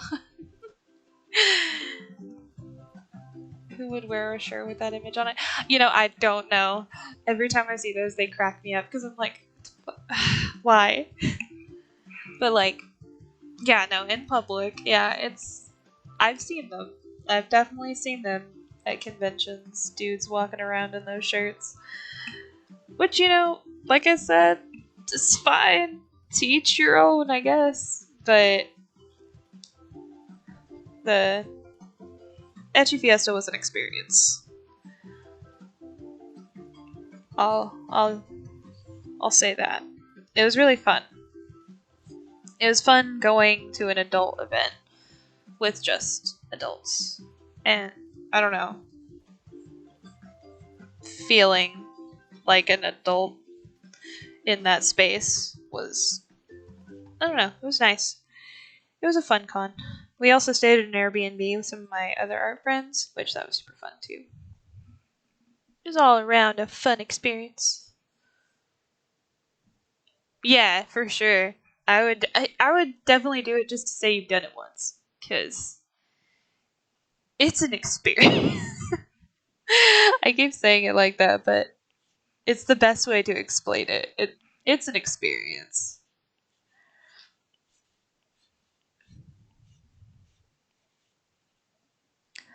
Also, the amount of the confidence of the girls and guys walking around in different cosplays. I saw so much booty. Yes, exactly. I am an adult. I can buy this if I want to, and no one can tell me what to do. Nobody can tell me otherwise. Very true. It's like I do what I want, and nobody can tell me that I'm wrong.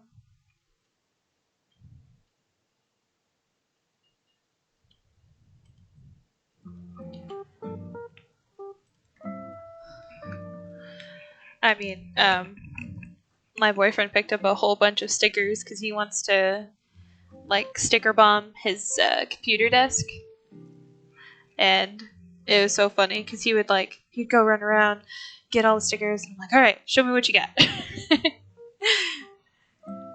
And it was funny because at the convention there was essentially like strippers, and don't have the bodybuilder physique to pull up. It's okay.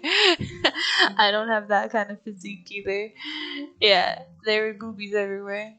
But yeah, there was essentially like cosplay strippers, and it's crazy because I was like, I've never been to a strip club or anything like that, so that was also an experience. And my boyfriend was telling his boss about it, and he made a joke of like if I caught him looking or whatever, and he claps back. He's like, "She was watching with me." I was like, "Yeah, I can appreciate it too." I'm not gonna chastise him for looking. I was like, there was plenty of girls and guys that I was like, look at the booty, look at it, it's so great. It was so funny that he was like, oh, did she catch you looking? I'm like, sir, no.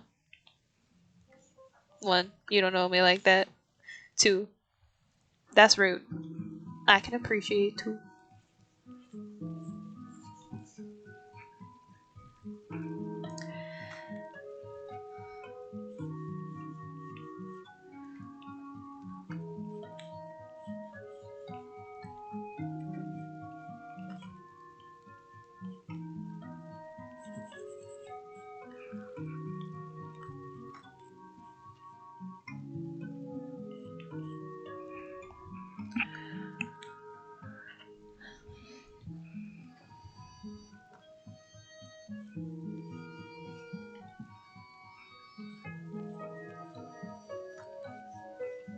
Oops.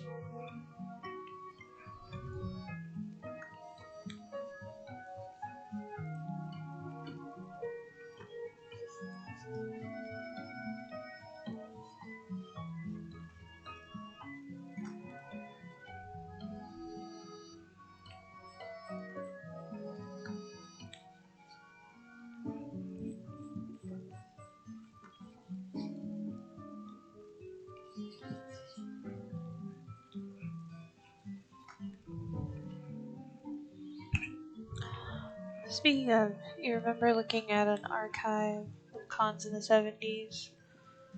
This couple that did a wizard's cosplay.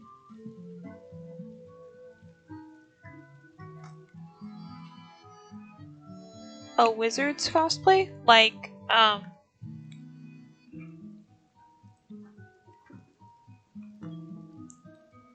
wizards. Like the anime wizards. I think that's what that's called. Where like the main character is like a Ralph Bakshi film. I'll have to look that up. I don't think I've ever heard of it.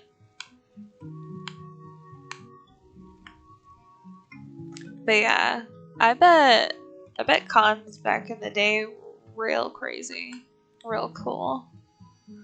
I'm really glad that like anime and conventions and stuff has become more widely accepted. He was the king of adult animation films from the 70s to the 90s. Oh, okay, I got you. It's funny. The girls that were across from me at my booth, they were all dressed up. Two of them were clowns, and then one of them was a mime. And I was so confused because I was like, I don't know what that's from. And later that night, I was sitting with my friends at dinner, and they're like, "Oh, that's from a popular hentai," and I was like, "Oh, oh, okay." I had no idea. I was like, "Wow, fancy."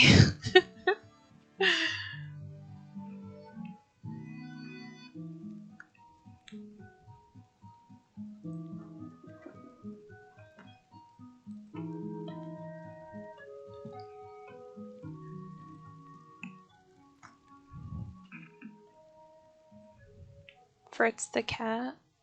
Whole world. Oh, okay. Cool.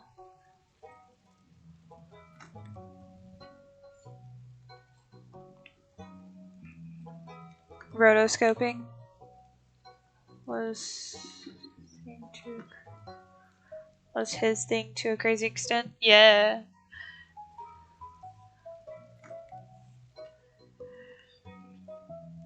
That's crazy.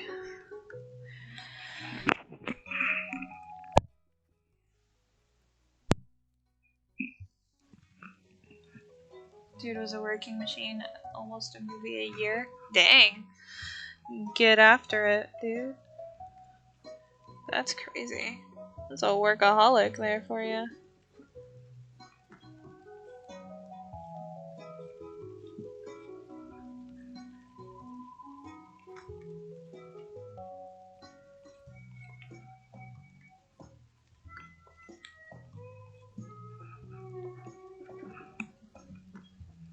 That's fun. Adult only meant violence, language, and nudity.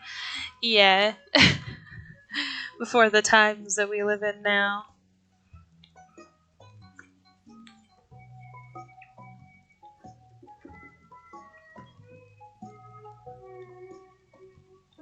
Where that would essentially just be an R rating now. If that, maybe. Because there's like, I want to say there's probably some nudity in PG-13 movies.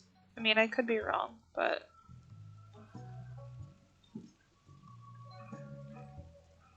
I'm probably wrong about that. But either way, stuff like that, it would probably be like a soft R rating nowadays. Hey, love. Oh, you got pizza? Okay, thank you. I'll probably get off here just a little bit. I see you brought me a friend. Hi, my bubbles. My sweet boy. Product of the times. That's when Disney was in their dark age with zero-graphy being used non-stop. Yeah. It's crazy. I feel like Disney's in a dark age right now with how they just keep rehashing stuff and not coming out with new content.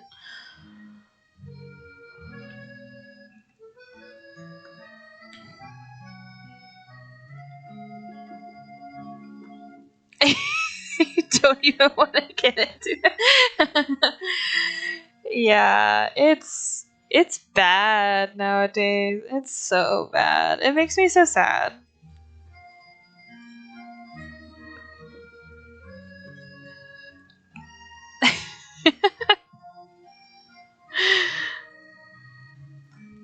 Yeah, we were. Yeah, seriously. Like, the one that got on my nerves most recently, which I'm sure gets on yours too, is that travesty that they're calling the Snow White movie. Like, that's cool if you want to, make that kind of a movie. Like, that's fine. But also, don't call it Snow White, because it's not Snow White anymore after what you've done to it.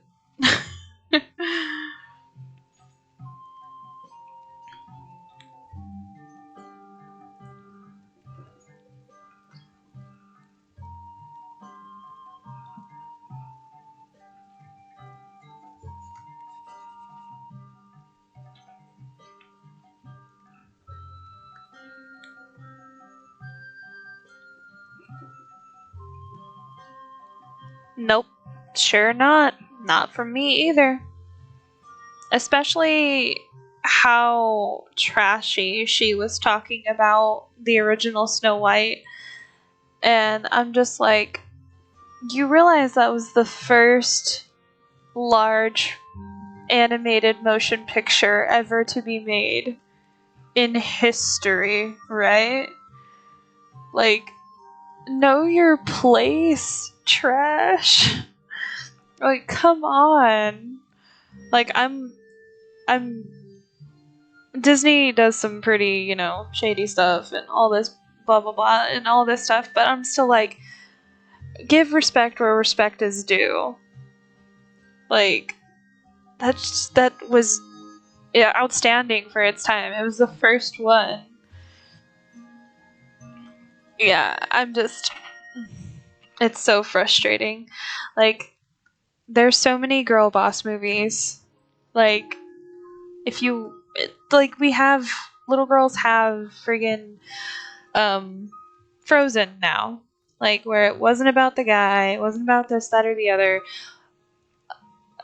Like, it's okay if a little girl or an adult or whomever wants to, get saved by a prince. Not everything has to be girl boss this, girl boss that. Like, we do enough saving ourselves on a regular day to day. Sometimes people just want a little bit of fantasy. And that's okay. But to people nowadays, it's not. And it makes me so mad that Gal Gadot is a part of it, because I loved her so much, and now I'm so annoyed with her. I'm like, how could you be a part of this? How could you be okay with this? But it is what it is. Yeah, seriously. I don't know. It's just annoying. And I was watching. I can't remember what I was watching, but they were discussing basically the same thing that we're talking about now, and talking about how, like, Tiana had both in Princess and the Frog. Like, she was making her little restaurant, she was doing her thing, and she got the man, and she got the prince, and she got to have her little fantasy situation in her story, and nothing took away from that because she got with a prince, and essentially saved by said prince as well. Like, they saved each other. I don't know. It's just so dumb. I don't know. I'm so over all of the rehashing nonsense.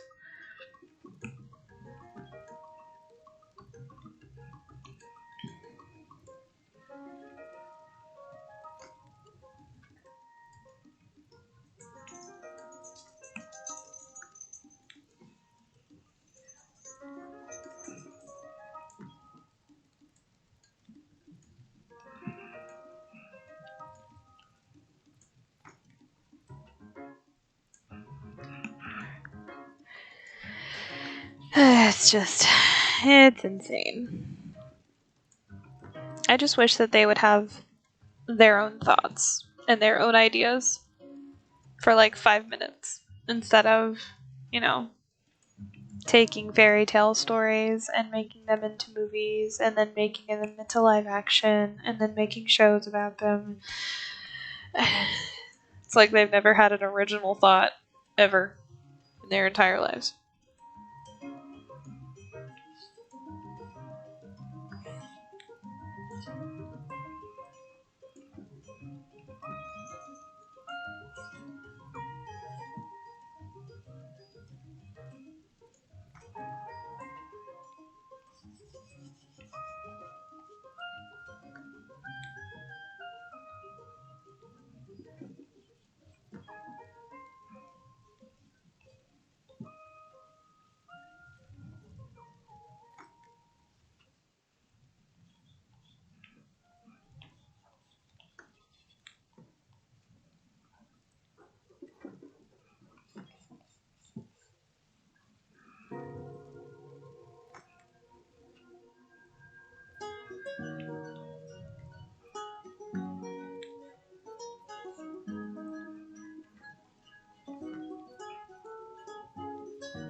But I can't say too much about the whole rehashing of movies. I mean, I'm a huge horror genre fan, and they're notorious for making endless remakes and shameless cash grabs.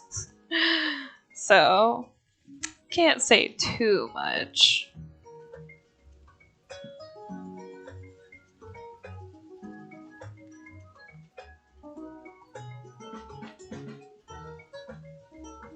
Because, I mean, they're what, on like the fourth or fifth? You're not too into the short horror genre?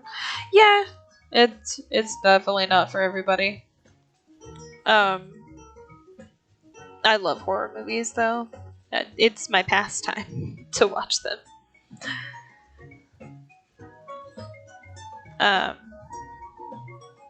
because like they're coming out with I think The Conjuring like 4 or something, and The Nun 2 and all that.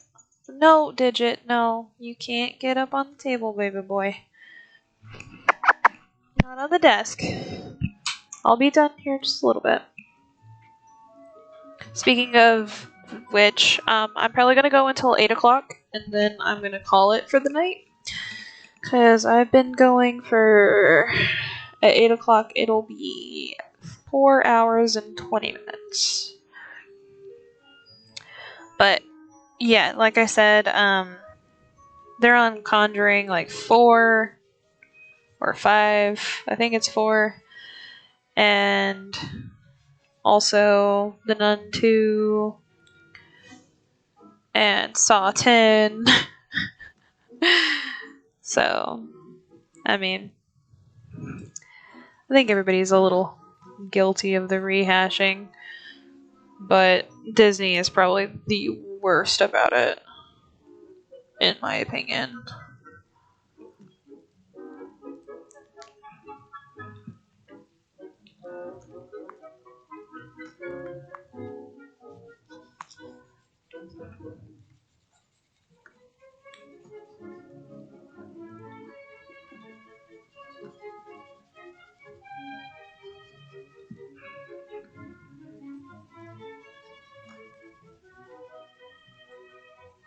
Did you see the Mario movie though?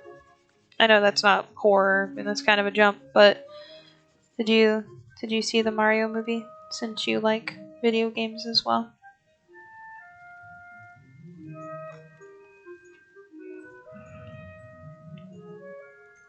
You did not? I will say it was a lot better than I expected it to be. And Jack Black is a treat, as always.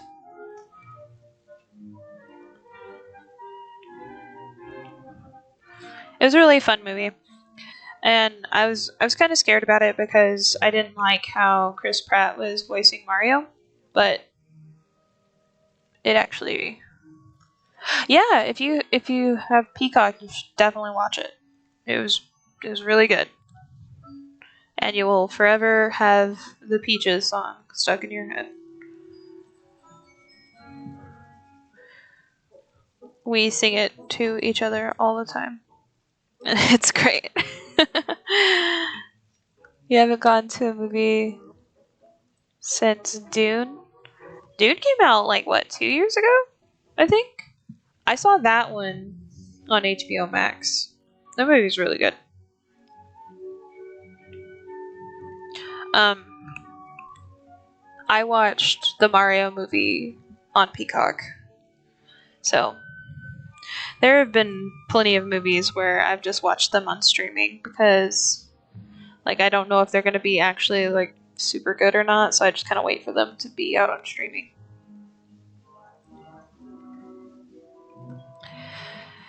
Yeah, unfortunately, that is very true. It do be like that, especially with these jobs.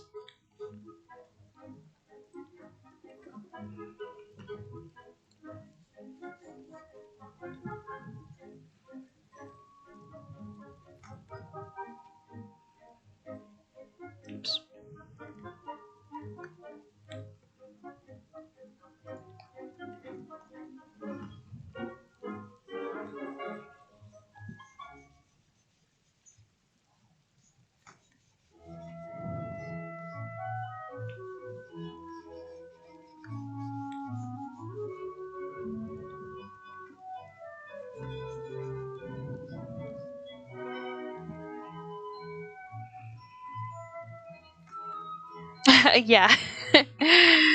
2 weeks ago? Definitely not. 2 hours ago? Definitely not. 2 decades ago? Yeah, for sure. I can tell you definitely what I was doing way back then.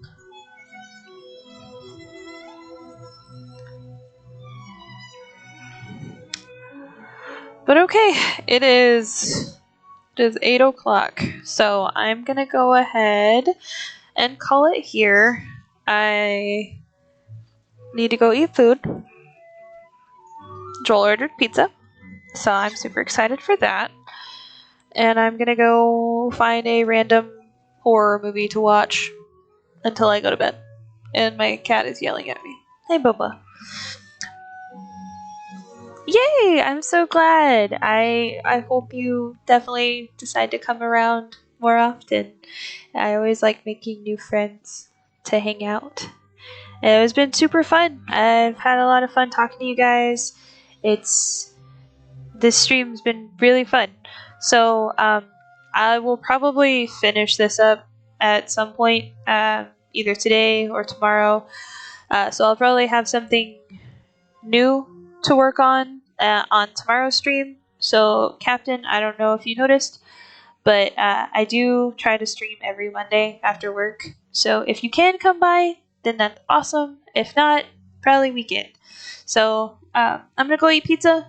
I will talk to you guys later. You guys have a good night. I'll see you. Bye.